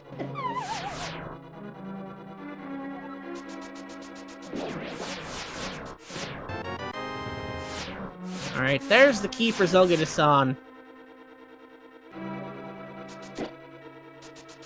Alright, Big Master thinking out their plan. Where are they going to go to next? Definitely kudos to the German runner putting themselves out there in this daily race at a pretty late hour for them. OK guy making their way through the Misery Mire. And Zelga Dasan is heading over to Trinex. In just a moment, they'll be heading towards Ganon's tower.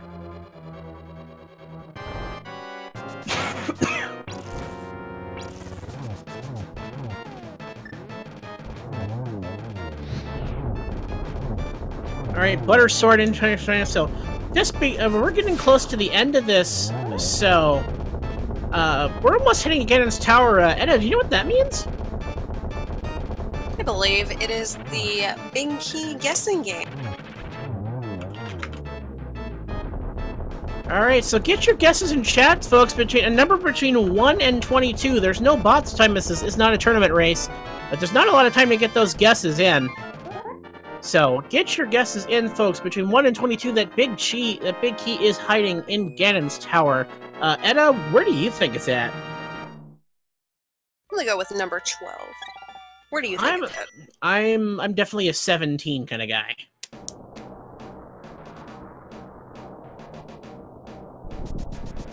But not a lot of time here, folks, as OK Guy has taken down Vitreous with their Butter Sword. Big Master back onto the mountain now. Chloe Prower making their way over the mountain. They still have to take care of Turtle Rock.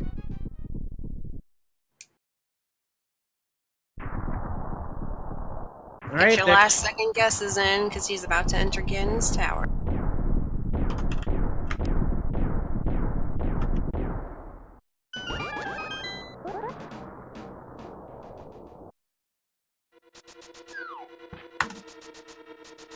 Alright, and we're heading for a right side start here. Chest number 1, bombs. Chest number 2, compass. And with the mirror, we're going left side.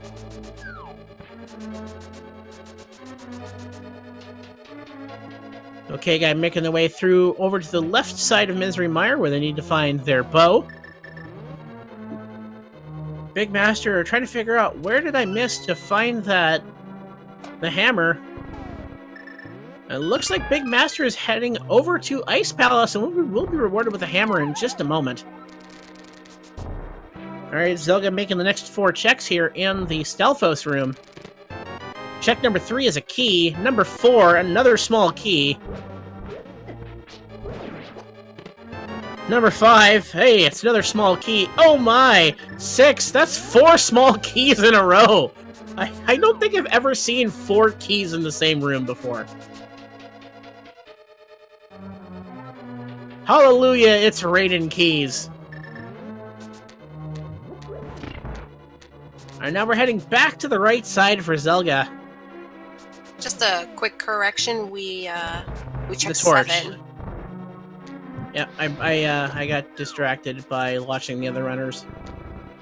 Big Master taking care of their pen gators. They're soon gonna have their hammer.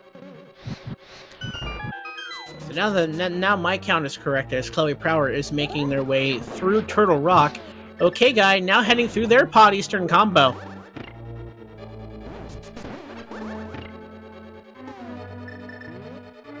Interesting bit of Ganon's Tower running, kind of doing a... Alright, so number 8, the Magic Powder. Number 9, 20 rupees. Number 10, 5 rupees. And 11, the Mirror Shield.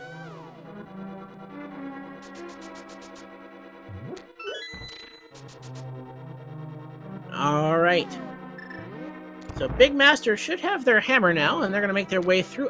They will now be able to clear Ice Palace. Good on them, as we're doing a kind of an interesting take on the Dark Magician route by Zelga.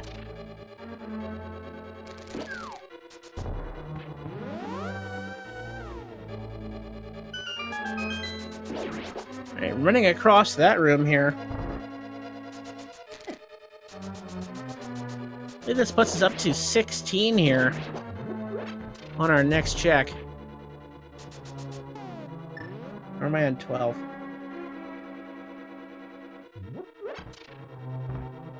That's 12. Bob's Chest, number 12. Alright, let's take a look through there. I did not see a 12 in the guesses here.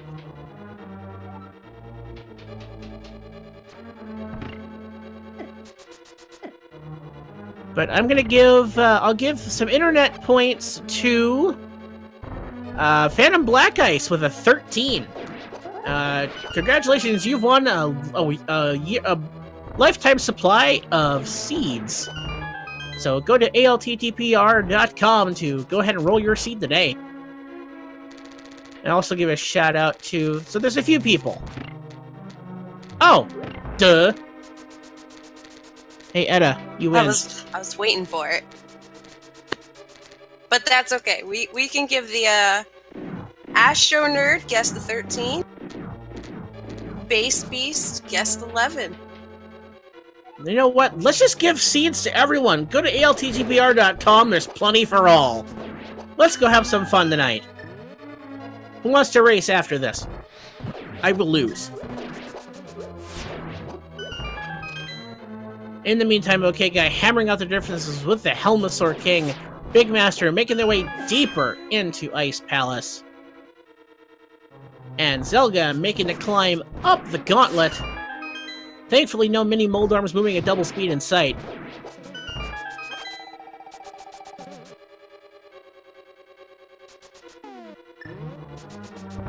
Chloe Prower making their way through Turtle Rock, about to find their big key.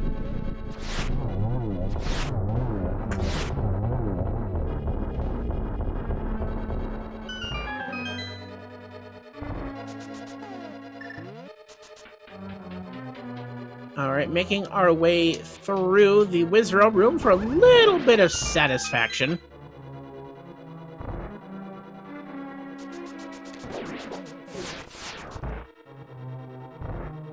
Alright, the okay guy realizing that they still have to take care of Eastern Palace and Pod.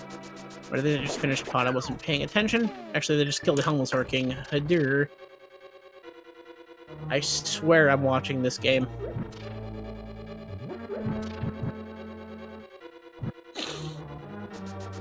Alright, so a few torches lit for Zelga to saw in here. We'll have to be careful to make sure that they don't despawn the room. Despawn Ganon's tower, but looks like they're A-okay on that front. Nice fire rod dash for Zelga, saving a couple frames.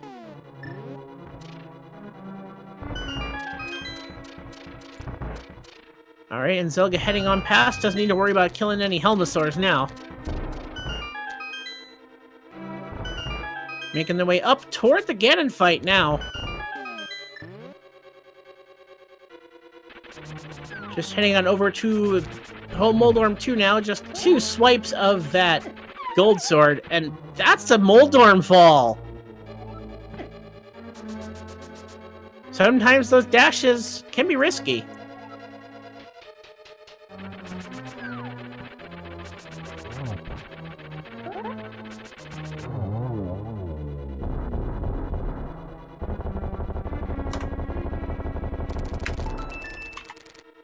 Alright, and we're across. We're going to leave Moldorm's last possessions behind, and we're heading up to our second required geometry test of this seed.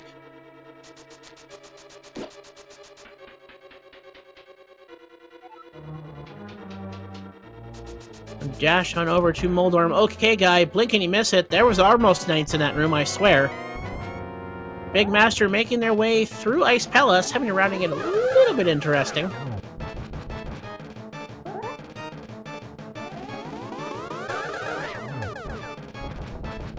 Not quite getting the double setup there, but that's just an unfun pattern. Almost getting one of those reflections, just a pattern that did not lend itself to any reflectable shots. There's a nice double.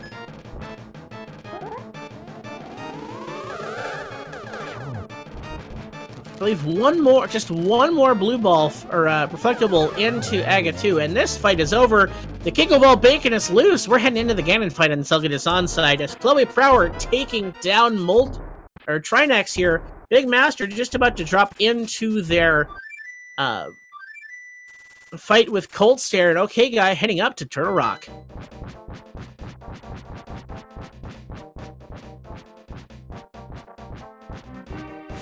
Chloe Prower blinking, you missed it. There was a Trinex there, I swear. Big Master having a tangle with the Cold Stares, losing control of the fight, but still sticking in there. Great, and one more swing of the sword, I believe, will put that down. That's Cold Stares. We have Ganon for Zelga Dasan. Butter swords, silver arrows, red mail, all the hearts. There's so much available. I don't see this going any other way but a end of the race for Zelga Dasan, barring a fall, a catastrophic fall. And here we are into Phase 3 for Zelga Dasan now. So far, Ganon playing nice. And of course I said that. Gator's Curse.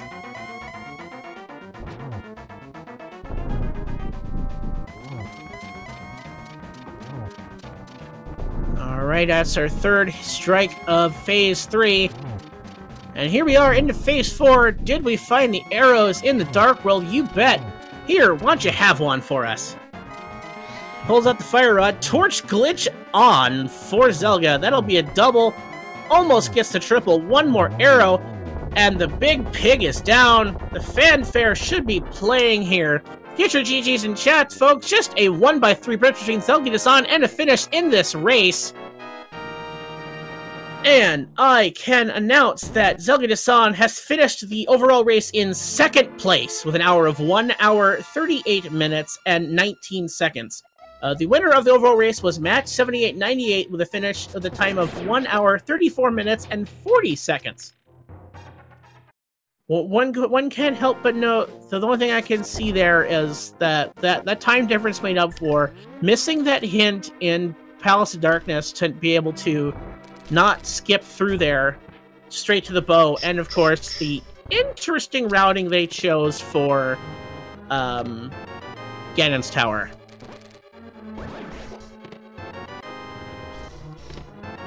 And it looks like we have been joined by Zelga Dasan in chat. We're in this freaking room. Hey, That's amazing. GG's. GG's to you. Well done. Thanks.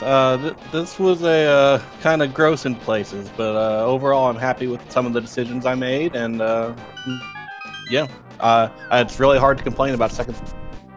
No, and I was just kind of hypothesizing before you got here. I mean, the 4-minute difference, the less than 4-minute difference between you and Matt could have been made up and just, did you know that there was a hint for where the bow was?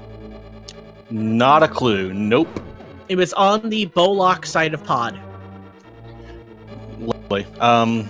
That would have made things a lot easier, yeah. And I certainly would have finished a little bit faster, yeah. But all in all, I can't complain about the decisions I made. I kind of wanted to check that area when I was there, but I was really focused on trying to save the key so that I wouldn't ever have to go to the bow side, since I knew that the bow couldn't be over there by logic. Well, it definitely made sense. And then I guess my other question is, I've never seen Ganon's Tower routed like that. Oh, okay. So, I learned the route that I took from a player named Giselle Shaft. She always referred to it as Dark Magician Girl. The way that works is that if you get at least 3 keys from chests by the time you're done with the Stalfos room, just go full right at that point, because once you have 3 keys, the right side is actually in logic, so it makes it more likely that you're going to find the big key over there. Now that's an interesting little bit. I admittedly I'm not very familiar with the key logic of Ganon's Tower. And also, how many times have you seen a Stalfos room with 4 keys? Never. I was laughing as soon as I saw that. That was the first time. I can't help but. So how about that early game? Coming out of the escape sequence, you've got the flute and cane in hand, walking to Kakariko Village, and there's the mirror, and just so much early movement available. Does that make you a bit nervous going into the start? Just so much of the world was open? A little bit. But you can also kind of use that to gauge your routing. Like, as soon as I got the mirror, that flute made me feel like Death Mountain was probably the play. Even if it was a Pendant Hera, and only like 3 spots in logic between that and Spec Rock Cave. But whenever you get an item especially early, it usually means something. So I was able to just kind of base my routing off of that early flute. Yeah, definitely. And then it was interesting to see that it led to those Titan's myths early that nothing decided to show itself for the there's a little bit of logic I have a personal history with just being forced to bunny through the swamp, which unfortunately didn't pay off this seed. I really actually wanted to do that as soon as I got the Titan's myths, but I was more focused on Death Mountain, thinking that the flute was leading me there. But realistically, the flute and the mirror and the myths, I mean, that was just as many item spots basically as whenever you consider the Desert Ledge, Desert Palace, and I know there was a hint for the Pearl in Desert Palace, so in some ways that might have been the better play. No, absolutely. I mean, it definitely, the routing definitely came up you most of this game, I will admit. Chloe Prower is heading up the gauntlet now. Okay Guy heading over to Trinex, and Big Master making their way through Turtle Rock. They still have to find their way to get that Bolt Coin in Swamp, but still great shout-outs there. I'm going to go ahead and run down a few more finishers here.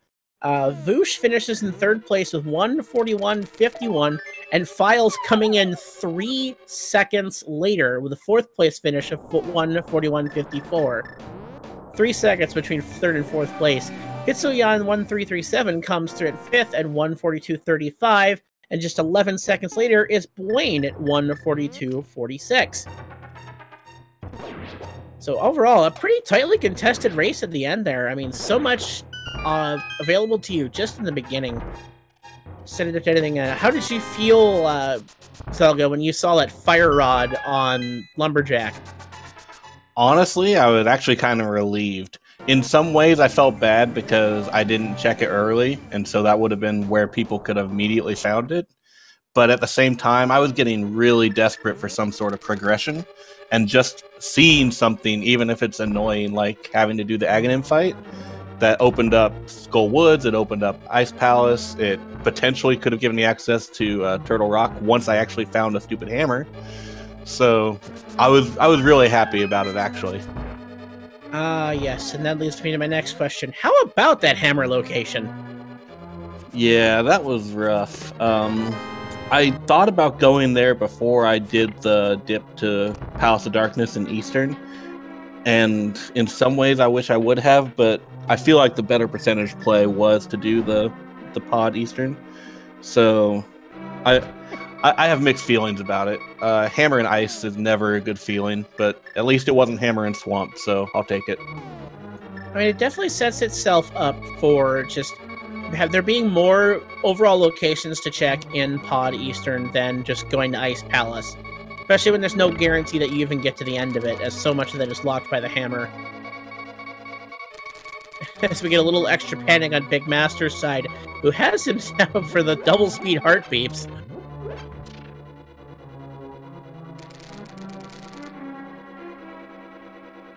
She's added a little bit of extra panic to this race. I definitely appreciate the humors. Chloe Prower is now heading up toward the Ganon fight. Probably gonna, or to the Aghanim fight, excuse me. So just before we head to that, Zelga, what's on the table for you coming up in the near future? I've been doing a lot of the spoiler race type of seeds. I'm going to be trying to take part in the spoiler race tournament that's being put on here in the near future.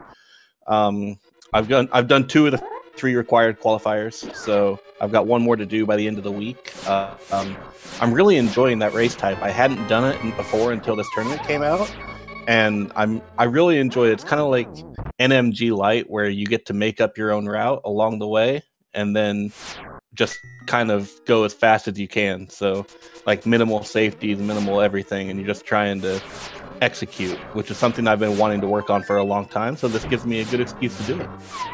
Oh, absolutely. I definitely agree, and I think it'll be a really fun time. Keep your eyes peeled on the speedgaming.org/schedule for when that tournament starts. I believe week 1 of April. I hope to be able to lend my voice to that tournament as well. So it should be a lot of fun, and definitely different from many of the other races that we've seen in the past. As Zelga gets sniped by lasers a few times. Meanwhile, we'll turn our focus up to Chloe Prower's screen. They're heading into the King of All Bacon. Meanwhile, on OK Guy's screen, they're heading up to they're trying to make their way through Ganon's tower, trying to find that big key. Grumble, grumble, you're supposed to bring me some food. That's phase 1 complete for Chloe Prower. Phase 2 shouldn't take us too long. Butter, sword, red mail, all the health we could ask for. I mean, this seed definitely gave you the safeties. Yeah, getting the boots right by the library was really nice. Like, I had enough hearts that I was even considering skipping it, but I just figured I'm right there, I might as well. And then I immediately go to Desert and get the next mail upgrade too, so there was no dying on this one for me, at least.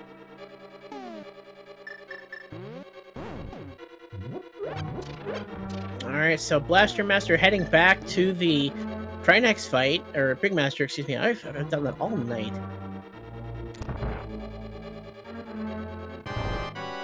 Alright, so that is phase 4 for Chloe Prower.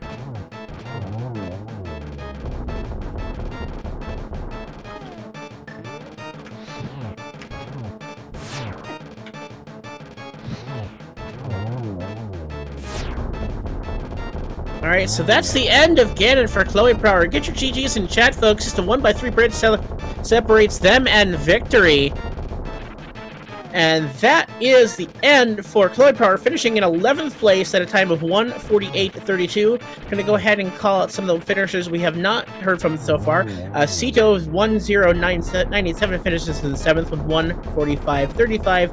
New York Rambler finishing in 8th in 1:45.45. Ping Dunka finishing in 9th with 1:46 flat. And then ATM finishes in 10th with 1:46.31. And after Chloe Prower, there was a forfeit.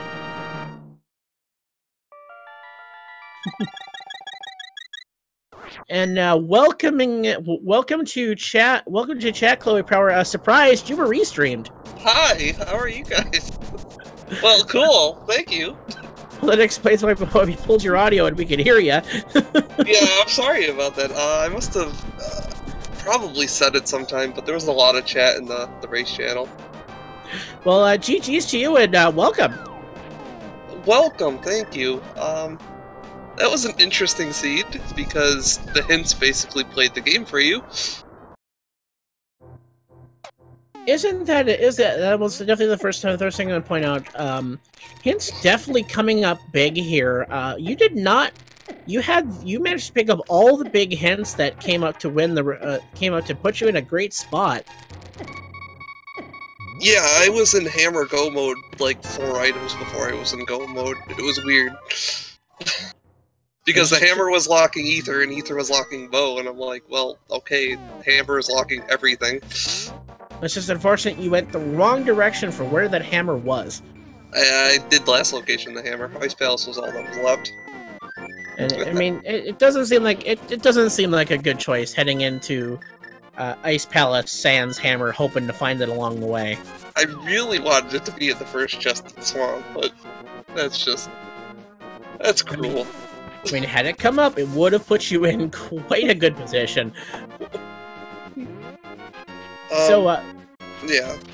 So I was going to point out, how did you feel? You were the first one to walk up toward the lumberjack to see that fire rod. What were your thoughts upon seeing that early revelation? There's a couple of weird things. Like, I did that north route before I got boots in Thieves Town, and I'm like, oh, I gotta go back for that. Might as well check lumberjack, because I had just gotten my second sword, I think, and just lamp, and I'm like, I'm here, might as well do it real quick, so... I mean, Fire Rod being there, at that point, I'm like, well, I need the boots, so it's not a huge deal. And then Aga just kind of worked its way in, because I eventually had to check Pyramid. Speaking of Pyramid, Big Master's bringing their bomb up to the Pyramid right now. Ooh, I'm sorry. That's okay. I mean, he's a German runner out here. It's basically 4:30 in the morning for him, and he's putting on a great show for us, really. Oh, that's terrible. I mean, he's probably doing the seed great, because the hints basically really were everything in the seed. Like, even the hint in Hera for... what was it? It was something important. Purple chest. Oh yeah, Quake and Purple chest, yeah. This is interesting to see just the hint system playing the game for you, like you said. Yeah, it gave us Quake, Ether, and Bow, and those were basically the 3 Go mode items. Or, well, rather, Quake would have been a Go mode item if I didn't know about it. Alright, okay, guy, taking care of their required geometry test. As we're doing so, Chloe Prower, what's coming up for you in the near future? I don't know. I'm going on vacation. Well, that sounds like fun. Week. Well, you definitely enjoy that, and hopefully we'll get to see you out there on more of these restreams, and hopefully you'll remember that you'll actually know they're happening in the future. Well, I'll rewatch it now, so...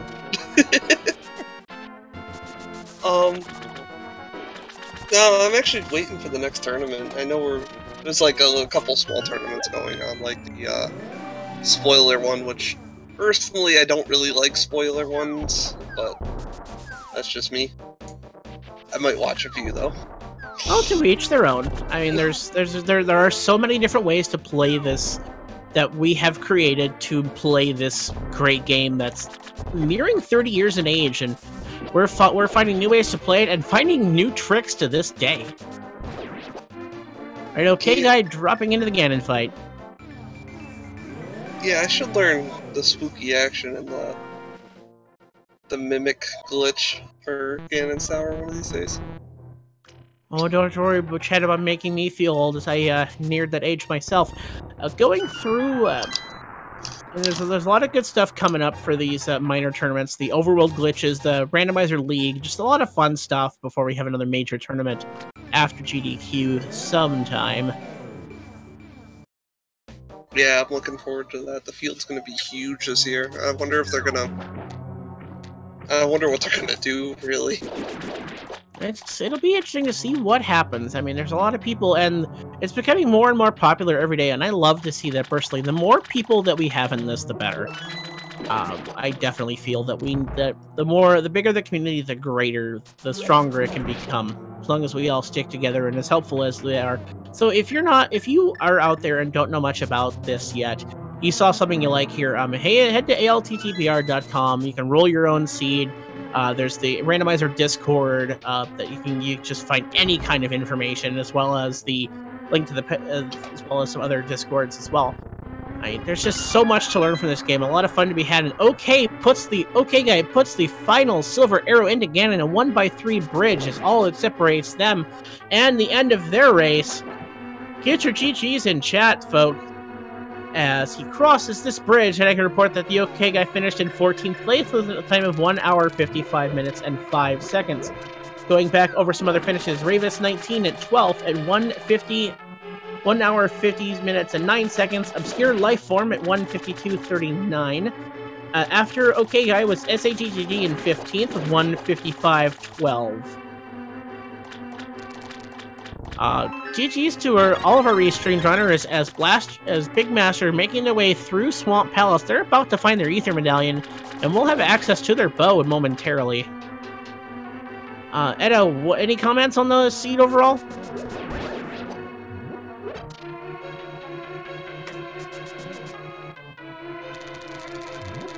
Oh, I'm sorry. My mic was not working for a second there. Oh, goodness.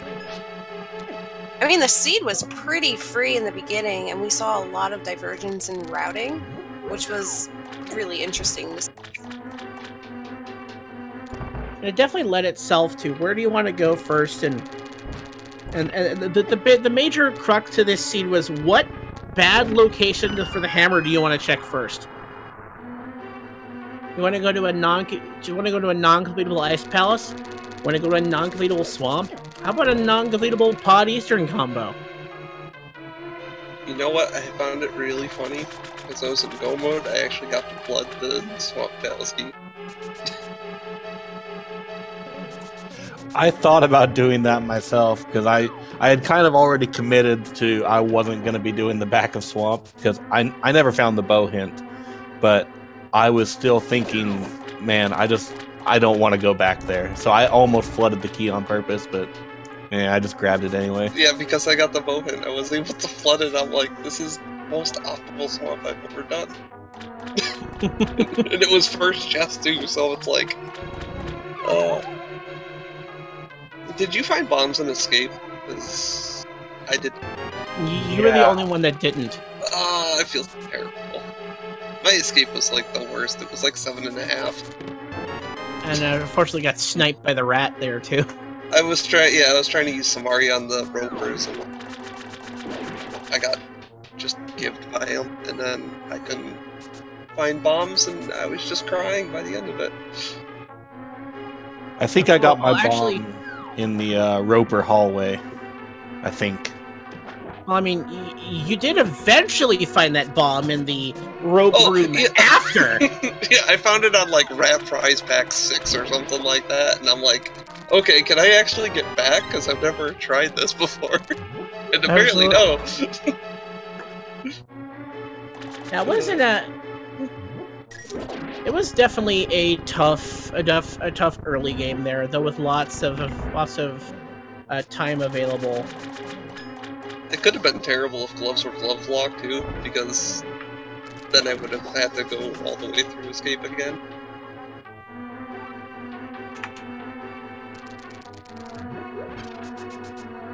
Definitely a tough, just an interesting seed overall. Definitely shows you the power of the hint system added in version 30 and in further later versions. I don't know if any of you guys have seen the betas for some of the version 31 seeds, but the hint system is going to get a bit more robust, which I'm excited to see. Yeah, same. Some direct hints, for example, new hints, like a direct hint for what can be forged by our friend in this seed, the pyrotechnicians, instead of the dwarven blacksmiths.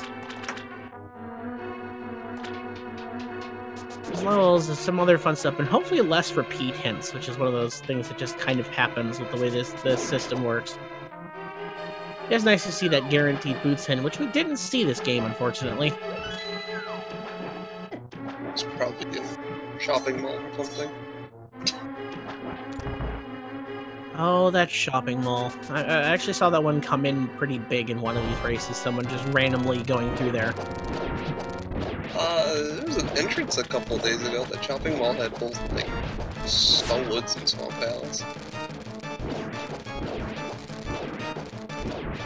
I admittedly haven't followed much of Entrance Randomizer, as Big Master's going ahead and taking down the Argus fight. They do have their Ether Medallion, but they're still looking for Bo. They don't have access to the hint. So that's a really clean fight set up for them. So they're heading on to the next part of this. I imagine Misery Mire probably the next thing on their list, as they've already cleared Pod and Eastern. There's really not much else for them to go at this point. If you guys could feel free to stick around, we're going to keep pulling this race. I don't believe OK Guy is going to join us in the interview booth. But definitely want to send some energy to Big Master's way, who is just pushing their way through this rather tough seed.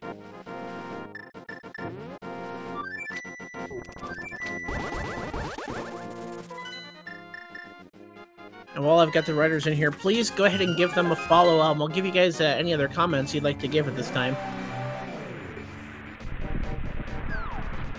Nothing really from me. Just GG's everyone, and thanks for hopping on like the commentary, the restream, the tracking. It's all really appreciated. And I mean, things like these dailies are part of why it's great to be part of the community, where you get to just kind of see how everybody does things and just kind of share in your misery and joys.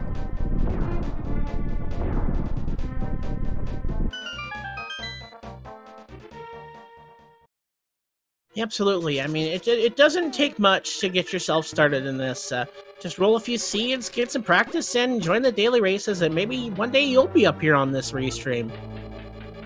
We'd definitely love to have you. We're always looking for volunteers. If you, there's a lot that keeps the speed gaming community going. Go ahead and check out that Google form there if you're interested in giving us a hand. Also, there's plenty of ways to keep us on the air with your support. We had some bit donations tonight. Subscriptions and a 250 bit donation or above will get you access to leaderboards for Link to the Past Randomizer big key guessing games in official tournaments. As well as there are many languages you can see in, as you saw there, there's Speed Gaming Espanol, Speed Gaming Francais, Speed Gaming Deutsch, and Speed Gaming Portuguese. We'll get you through there. If you ask one of those language speakers, please give them a shout out. Please give them a follow if you're, especially if you're a German speaker like Big Master out there on our top left-hand corner. Is putting on a great show, and they'll be heading back to their Bold Coin in just a moment. As a reminder, folks, if you're a French speaker or a German speaker, they both have a Link to the Past Randomizer tournaments going on right now. Those should be continuing tomorrow, likely getting restreams on their language channels. As it looks like we will be getting OK Guy here in just a moment. Taking a look at the schedule, right now, if you're interested, there is the Link to the Past Randomizer League happening on Speed Gaming 1, the Immortals between the Fendrana Drifters, as well as on Speed Gaming 2 right now is the Zelda 1 Randomizer, the All Swords No Boards tournament between Jay Coper and Chester. Looking forward to our schedule tomorrow. The Ultimate Decathlon on Wednesday, number 6, Trackmania 2, Kirby's Dream Land out there somewhere, and Rack on the main Speed Gaming channel at 3 p.m. East.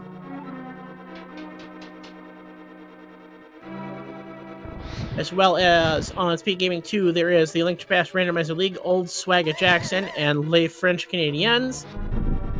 As well as SMB3 Randomizer on 2, more Link to Past Randomizer League on Speed Gaming 4, as well as some Wind Waker Randomizer, Super Mario Bros. 3 Randomizer tomorrow on Speed Gaming 3.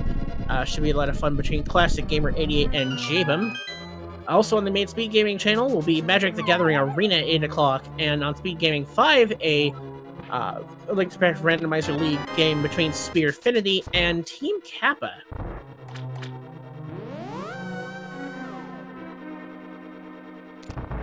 All right, and Big Master got their bow just a moment ago, and they found themselves in go mode. Now there's just a Vitreous Pod Eastern combo between them and Ganon's Tower.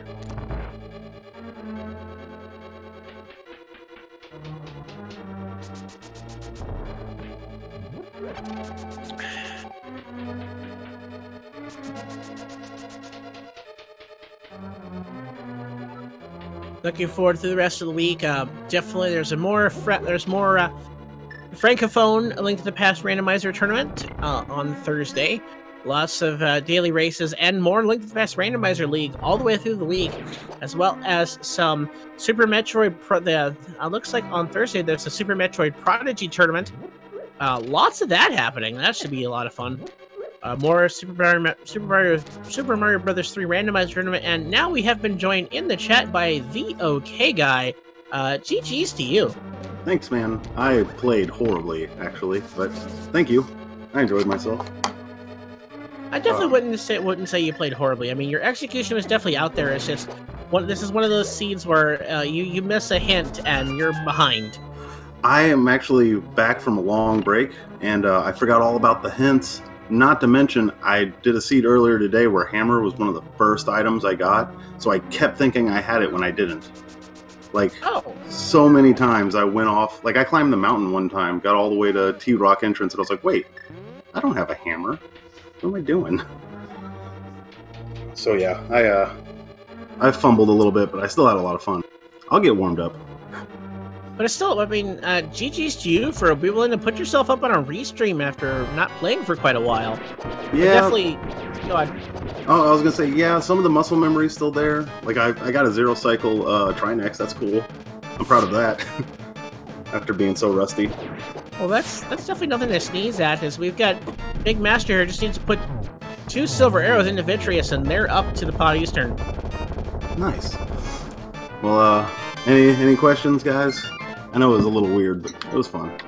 Oh yeah, so what did you think of that, having to do AGA 1 for the Fire Rod? I didn't mind it. Usually when you see something in the Lumberjack or Anxiety Tree, as I call it, when you see something there, you know you're going to get boots somewhat early, most of the time. So I actually don't mind seeing Fire Rod there or any progression item in Lumberjack Tree. You don't always get the boots super early, but usually it means you're going to find them before too long. And we did. Yeah, it definitely lends itself toward that, and I was a little worried that the tablets or maybe even Master Sword Pedestal was going to come into play, you know, for one of the last items, just because the book was hidden so well. It just so happened to be, you know, Hammer in Ice Palace locks Ether Medallion in left side Pendant Swamp locks the bow. Yep. Oh, what a pain. It was a fun seed, though. Like, it could have been really fast. I think somebody beat it in 133 or 135 or something. That's amazing. I mean, if you... Getting those hints definitely is how you ran the seed. Yeah, it's 134.40. Because if you got Hammer early, you knew where 2 items were. Really? Can you spoil for me? Tell me, like, where you got these hints from? One of the hints in Pod was that Bow was fire locked in Misery Mire, which means it's on the left side there. But it was on the bow. But it was in the bow side of Pod. Yeah. Also, and then we got another hint that said Book and Ether were in the left side of Swamp Palace. And that was in the Aga Tower. Also, there was a hint for Quake Medallion being in Purple Chest in Tower of Hera. The Desert Palace hint told you where the Moon Pearl was in Spiral Cave. Holy cow. So those hints are a big thing now. I really need to force myself to look at those things. I mean, sometimes. Other times they're like, some bombs are bomb locked. Yeah. That's awesome.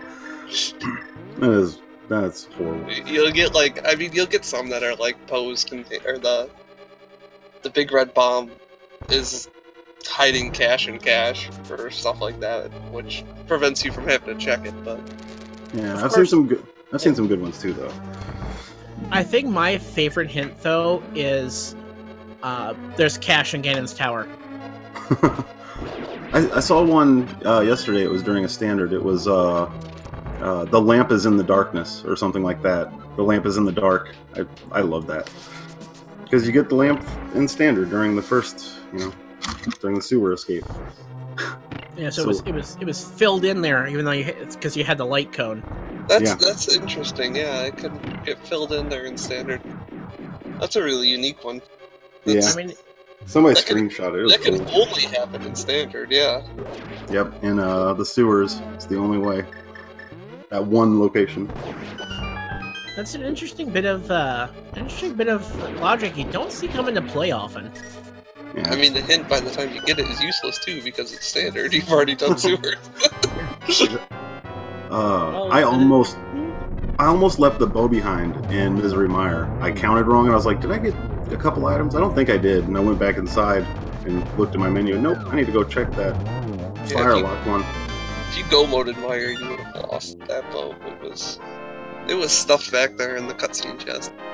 Of course it was. Just gonna take a moment after Big Master takes down their the Armos Knights. I'm gonna call it some few more finishes. Durandon 16th with 157.41. Old Man Sunshine in 17th at 2 hours even. What are the chances of that? Vert's 505 with 18th at 2 hours 3 minutes 58 seconds. Sinicide with 19th at 2 hours 6 minutes 28 seconds. 20th place for Wolfman 2000 at 2 hours 10 minutes 38 seconds. Wow, there's a lot of people in this race. I didn't realize. Alright, guys. Just about 30. Just about 30. Pretty good. I'm gonna get out of here. Good game, you guys. Kicking my butt, like usual. Well, thank you for joining us. Just before you go, I wanted to give you a chance to ask, give you a chance to plug what you got coming up in the future for you. What do I have coming up? Not a lot. Just trying to warm back up to Randomizer and get used to everything. I need to try Inverted.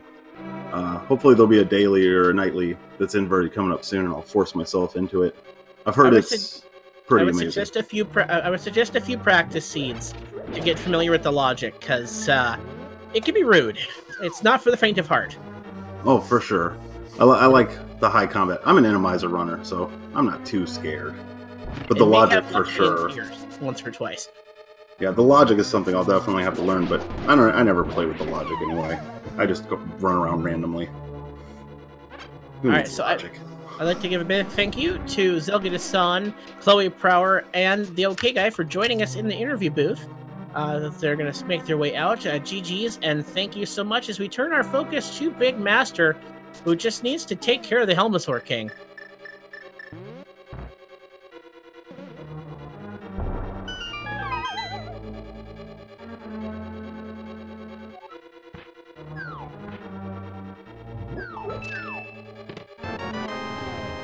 Alright, Edda, just to finish a little bit more execution between Big Master and the end of this race. Still have to take care of the Helmosaur King and make their way up Ganon's Tower.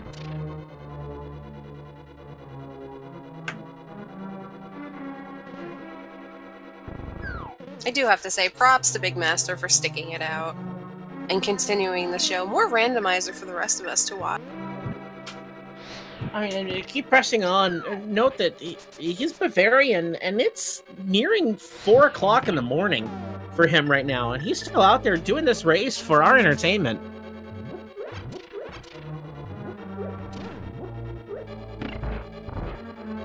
Big props to them.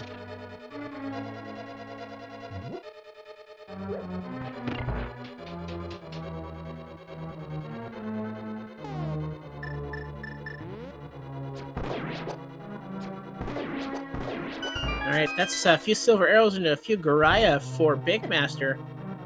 Go ahead and walk through that spike trap. Fire the arrow into that Cyclops switch.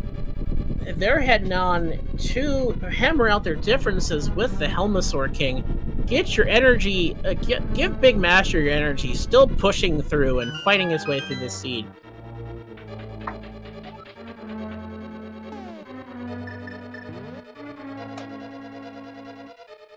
In the meantime, I can call out that T-Money, finishing in 21st with 2:14.29. Thank you, Old Man Sunshine, for running this race and hanging out with us in chat. Definitely love to see the support continue on for the end of this daily race. Lots more dailies coming up. A lot of things up on the schedule. So if you're still with me, I mean, definitely give speedgaming.org/schedule a look and just see how much fun stuff's coming up. And if you're a fan of Link to the Past Randomizer, when we get into April, we'll have a couple more tournaments starting up. The spoiler log tournament should be a lot of fun to watch, as well as an Overworld Glitches tournament coming up in April. And also keep it locked here on the Speed Gaming family of channels, as the Link to the Past Randomizer League is now currently in week 1, next week starting week 2, and that'll be open mode. I may or may not have hoping to do with some of those spoiler race commentaries, and hoping to see to drop a few spoilers. Big Master with the bomb strat. Not something to see often, but a little more reliable than the hammer if you get good at it, just because of how iffy that hammer hitbox is. Alright, down goes the mask. Just needs to fire that single... Oop, that's the end of his silver arrows. 2 butter swings. And down goes the Helmsleur King, and he's off to Ganon's Tower.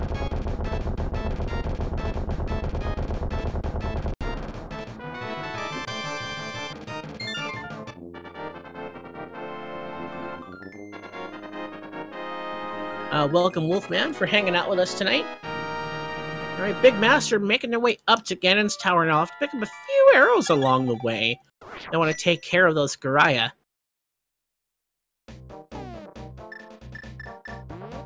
Go ahead and flute their way up. Realizing first, oh, I need to go to the light world in order to use this.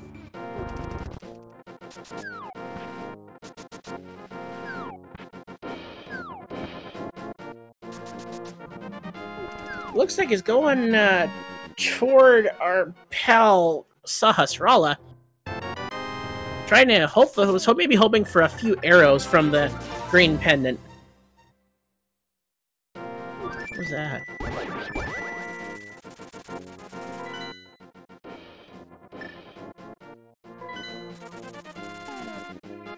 Alright.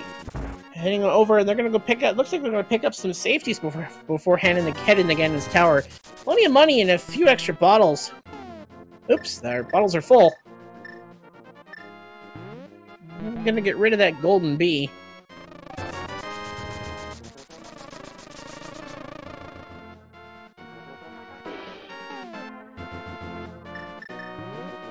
Alright, so there's a flute, and they're probably heading up the mountain in just a moment.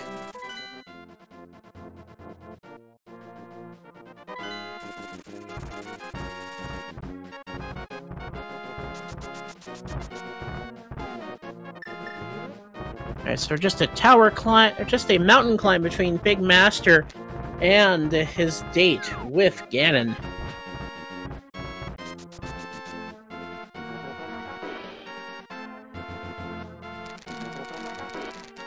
Go ahead and make their way across the gap. Probably gonna head to the Turtle Rock portal to make their way to Ganon's Tower at this point. Oh, and I just remembered something. What's that? We were watching a lot of Zelda and Chloe, because they were kind of going back and forth for the lead, at least on the... I want to give a shout out to OK Guy for somebody who hasn't been playing Randomizer. He got a couple of those hovers down. Oh, absolutely. I mean, he got pretty close on the both side of pod hover, which is extremely difficult because changing directions while hovering not the easiest thing to do. And he came awfully close and just made about 2/3 of the way over across that Misery Mire gap.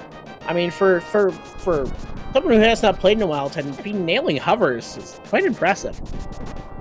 I mean, it's definitely a this has definitely been a great show of execution. As the crystals are spinning, the stairs descend. Big Master is up Ganon's Tower in just a moment.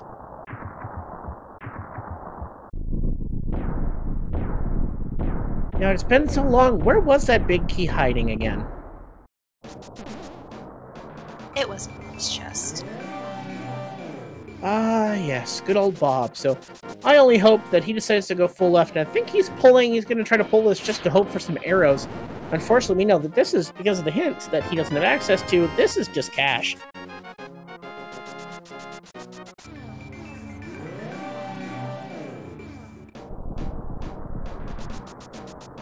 Alright, Big Master. The stairs ascended. Ganon's tower. Here we come. It looks like Big Master is starting to start with the right side.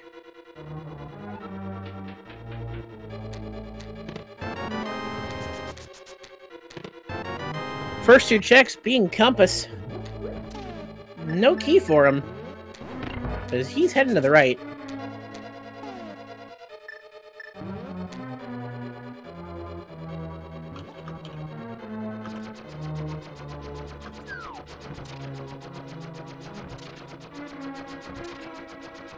And he's going ahead and making the tile room gamble with the cape.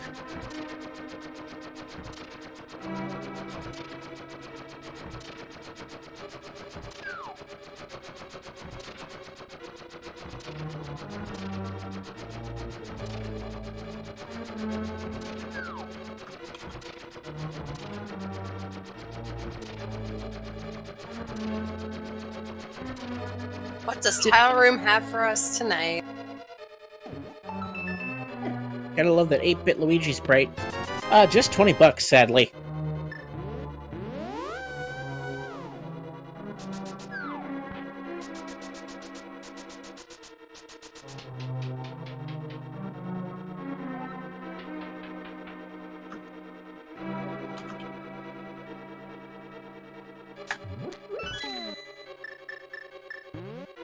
Alright, he's making the way through the left side now. Hopefully follows the left side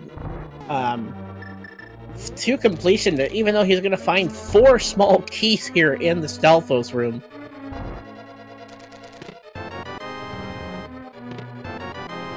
Key number 2. Key number 3. Key number 4. All keys, all the time. Only here on this seed.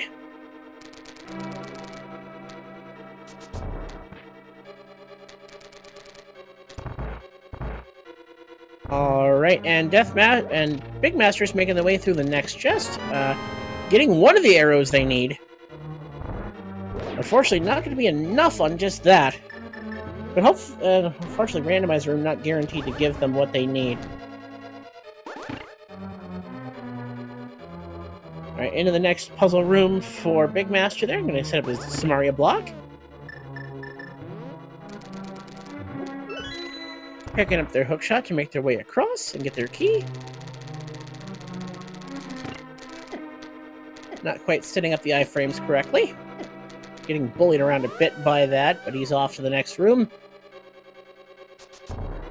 Bonking over that fire snake.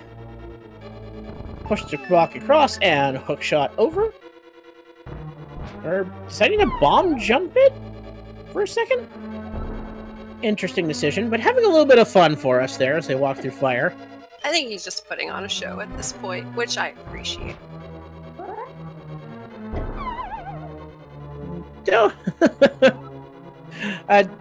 Definitely big shout-outs to Big Master for just having a bit of fun here at the end of this, but hopefully not deciding to kill themselves through Ganon's tower. But I am greatly appreciative of them putting themselves out there. Moving over to the randomizer room in just a moment.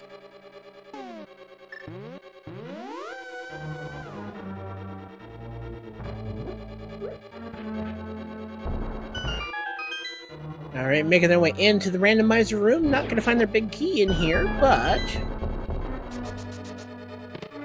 there's 20 bucks. There's the arrows he needs to take care of those Garaya. Some bombs and 50 bucks.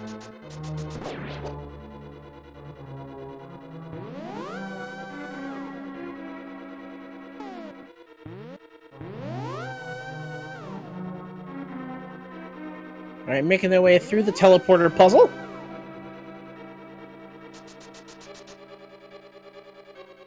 Climbing their way up, see if they manage to... Are they gonna... Bob jumping over the tile. I love it. Yes, Wolfman, there was a hint for the bow in the bow-locked side of pod.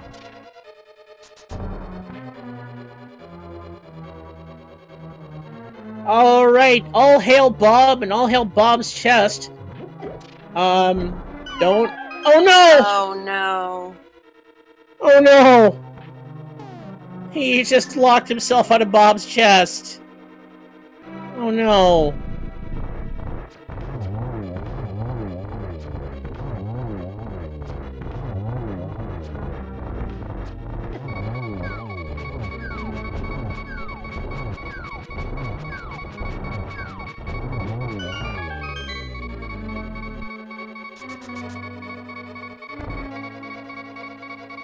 Oh, my heart's going out for him. Is that just has to mirror out and has to walk outside to reset the room, doesn't he? Oh, he's supposed to go right side, right?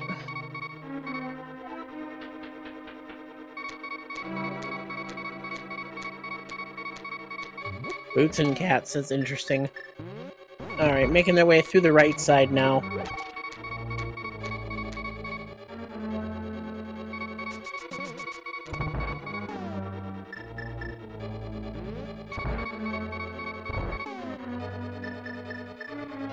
Just gonna go ahead and put some mercy to our ears and drink that red potion for us.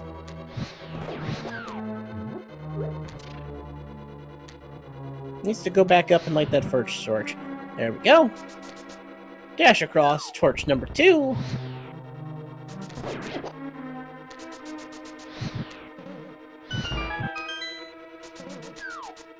Nice dash to get themselves out of there.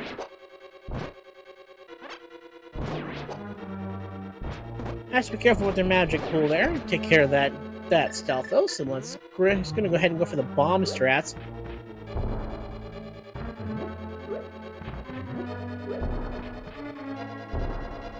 There we go. Alright, puzzle complete. On to 4 more checks here.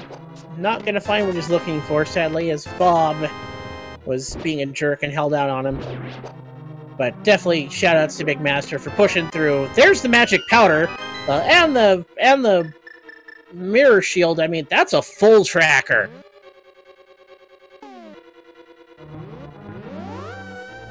And check everything off. That's a full tracker. And now he's going to head back to the left side and go back to see and ask, what about Bob? The Book of Medora was on the boat was on the left side of Swamp in the second chest.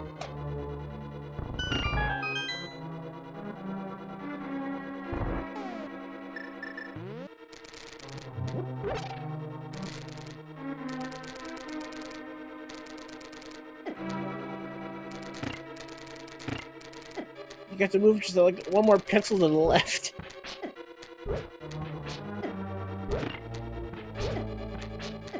Red Stealthos are jerks.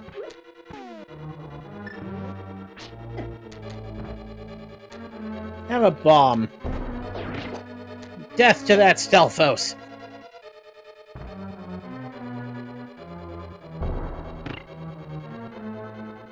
Going away and bombing their way through. Going for a bloomerang here. Gonna get spiked around a little bit, but onward to the next room. Gotta love that nice bonk over the fire snake.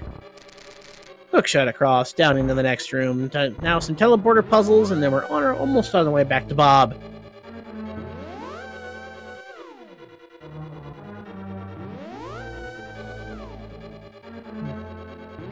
Alright, pressing on through the teleporter puzzle a little bit further. I always found this pretty tricky as a kid. Definitely threw me for a loop. Now he's gonna go ahead and just bomb jump over that tile for us, because that's just fun. Alright, now we're gonna make our way up through the maze of the disappearing floor. Screw you, Helmasaur. Go away, Hard Hat Beetle. Alright, we're back with Bob. And there's our big key at 22. That's a mirror for Big Master, and he's up to the tower climb.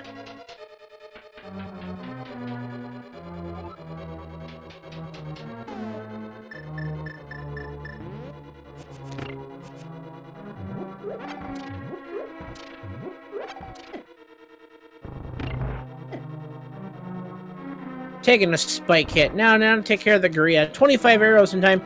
Ooh, oh, are we getting a... Oh, for a second I thought we were getting a clip, but he's just setting and moving him where he wants him first. With the mirror shield, I don't really have to worry about those Gorilla fireballs.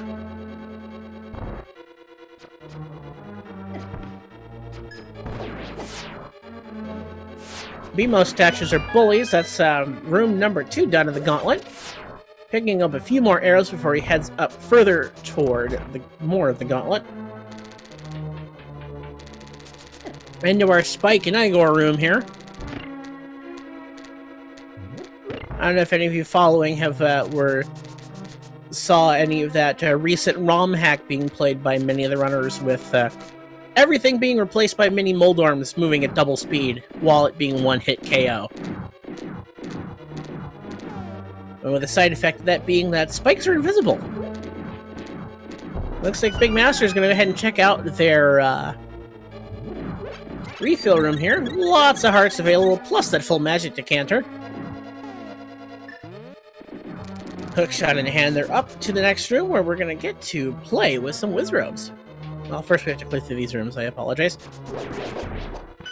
Look at that. What happened? They just lined up perfectly, and he just sword dashed through all of them. It was beautiful.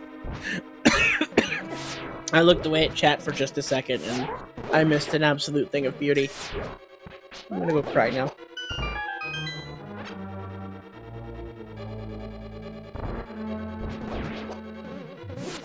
They're making their way up, taking care of these Zazaks.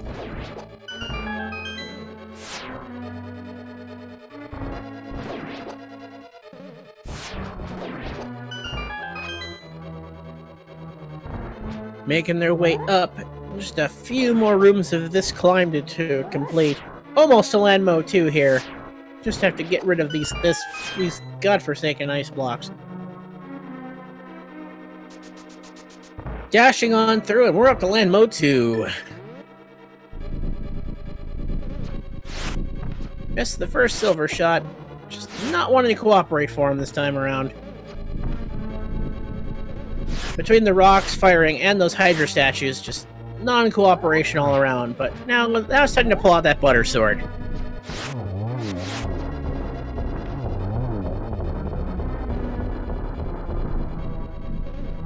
Oh, those laser robots in Breath of the Wild. What jerks.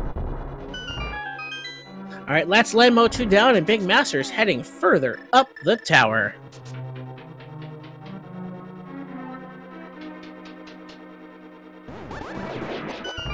Ah, that little bit of satisfaction as 3 Wizrobes die and it just about on the same frame. Always a thing of beauty, dashing through this room, and we're up to Wizrobe number 2. Almost getting that one cycle.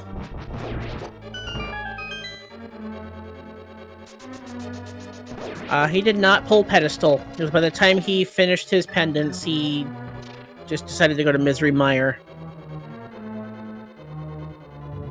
So, with only 3 bottles, one has to wonder, I mean, where did we miss the 4th bottle?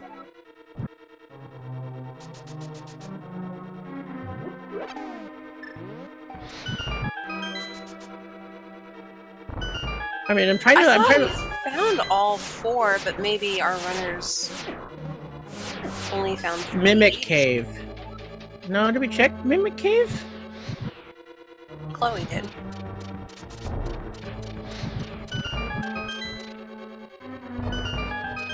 I mean, maybe it's in one of these 2 chests. There's 10 arrows. There's the map for Ganon's Tower.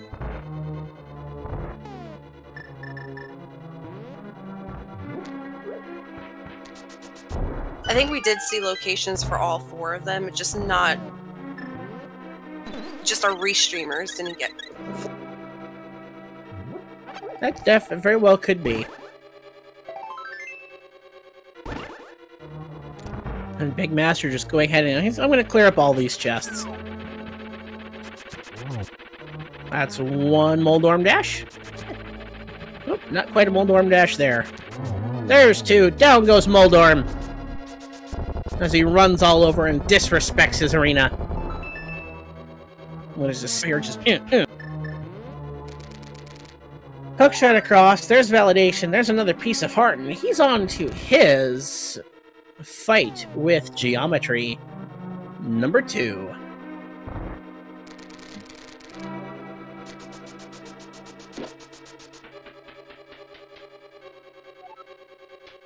Up toward Agate 2. Here we go, folks. Give them your energy. We're gonna play some tennis. Nice double to start us out there on Big Master's side. Fortunately, that blue ball doesn't give him some love. Does not give him love there. No reflections there. Not a great pattern. This should set him up for a little bit. There's a nice double, and doesn't take the hit from the third one. Well timed. And there's another double. Big Master got that down. The king of all bacon is free. Head on down at this point. If you haven't already done so, get these guys a follow, especially Big Master. Last entrant into this race to finish, and he's still pushing through. Hint system be damned, he's going through, and he's gonna put an end to Ganon and fight evil, and put the end to evil in this seed. Down we go. Grumble, grumble. Grumble, grumble. Seriously, we're supposed to bring food!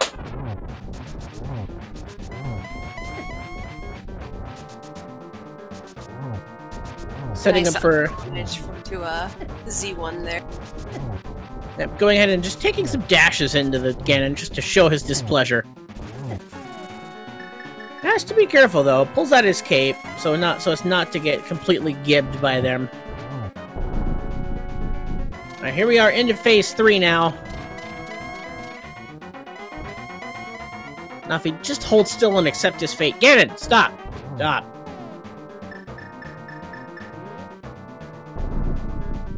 Goes ahead and pulls out his silver arrows while he's waiting.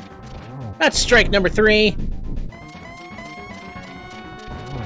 And that's strike number 4.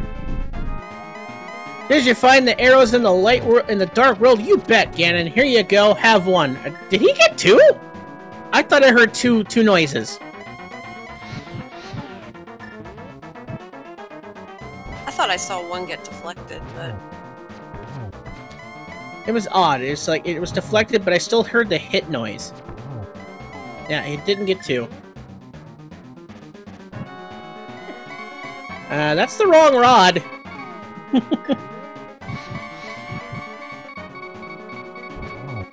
One more silver arrow, and with that, the explosion plays. The fanfare takes off. His sword held aloft to the sky. A 1x3 bridge is all that separates Big Master DE from now and the finish. And there we go, folks. Big Master DE has finished this race in 22nd place with a official SRL time of 2 hours, 38 minutes, and 37 seconds. GG's, what a race from this guy.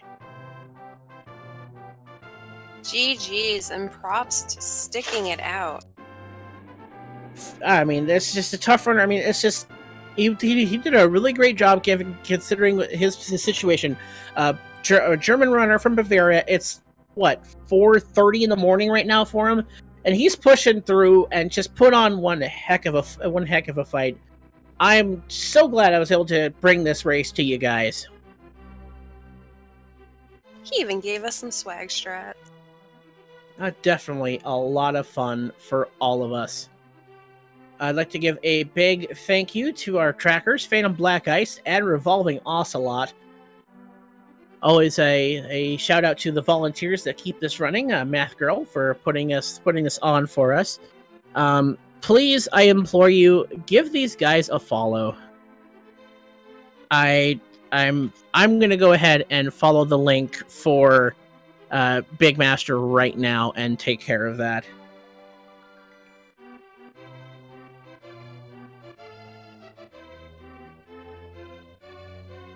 I mean, what else is there to say? It was a great race, a tough seed that didn't always set itself up. I mean, you needed to have access to that hint system. I mean, this is a seed that was definitely carried by hints. Absolutely, and like I said before, all that early access to a lot of things. I mean, we were really only missing the hammer, bow. We had access to pretty much everything else. And then hammer locked so much of it. A lot of divergence, a lot of things going on. Chat has called us out numerous times on missing stuff, and it's just because each runner was going their own route. It was hard to follow. But what a lot of fun. Absolutely a blast. And definitely a lot of fun to commentate. Thank you so much, Edda, for joining me. Thank you to our restreamers, our trackers. Thank to the Sweet Gaming volunteers, those keeping the schedule. A shout out to those of you that stuck out in chat to celebrate with us the finish of Big Master. We're going to let the credits play out here because we need to see that collection rate.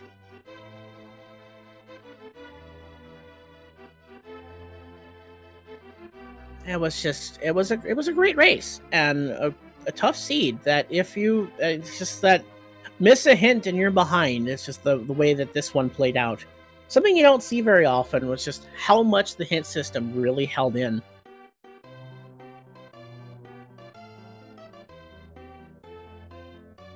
Your ad here on Death Mountain. And we didn't mention it before, but head was vampire skewer. I believe that means it's just 10 arrows.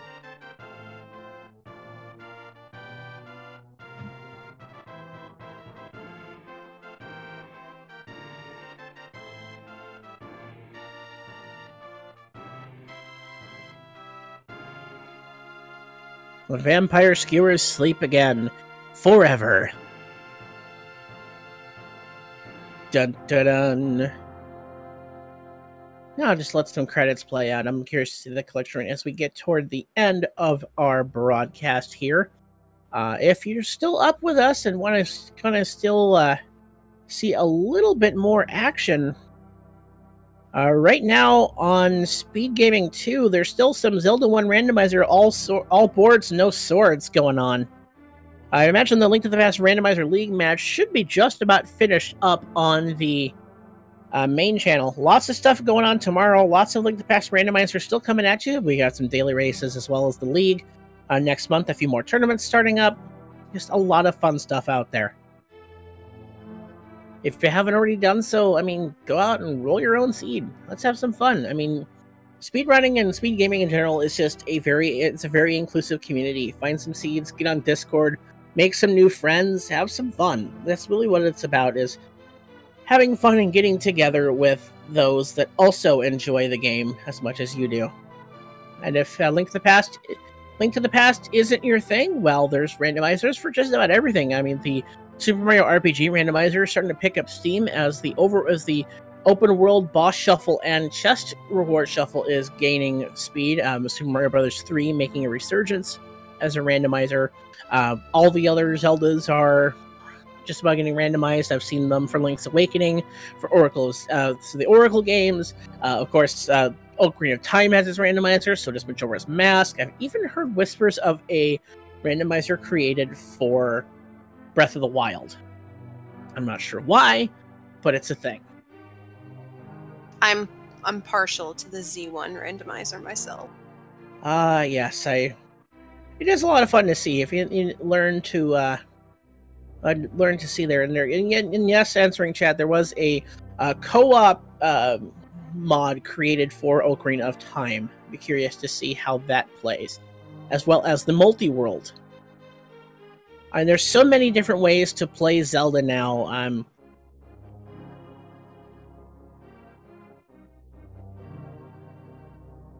There's just a lot of different ways to play. I mean, make some friends, play some games.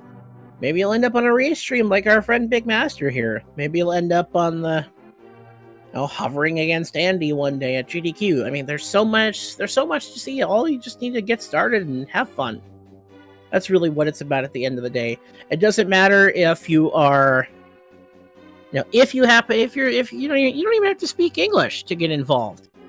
I mean, we have the other channels, other language channels there. The Espanol, the Francais, Deutsch, and Portuguese. Lots of fun stuff out there. I mean, you just please come play with us. That's all I've got to say here. As we get toward the end of the credits, the important stuff here, I want to call them out for there. That's 5 minutes for that first sword, 37 minutes for the Pegasus, that 1 minute flute. Not often you see that, as long as the 18 minutes on the mirror. I mean, lots of early speed. Only 1 boss on the Master Sword, 4 in Tempered, 8 on the Gold Sword. And he gave him 21 for the big key because it doesn't give you the access for looking at the torch. Only 2 deaths throughout the run. Great menu, pretty good menu and lag time considering how much time you spent in the season. That's a 188 out of 216. Just get your GGs if you're still out there, folks.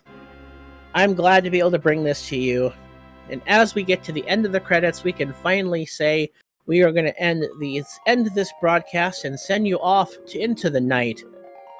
I would personally like to thank you all for joining us on this journey. Thank you to Edda, my co-commentator, my trackers, Phantom Black Ice, and Revolving Ocelot, for Speed Gaming, and the Links Past Randomizer community. I am Punchy to the Tree. Good night, and good rando. And I am Edda. Have a good night, everybody. Thanks for sticking with us this evening. And do get involved. It's a great community. You guys have a wonderful week, and enjoy Rando.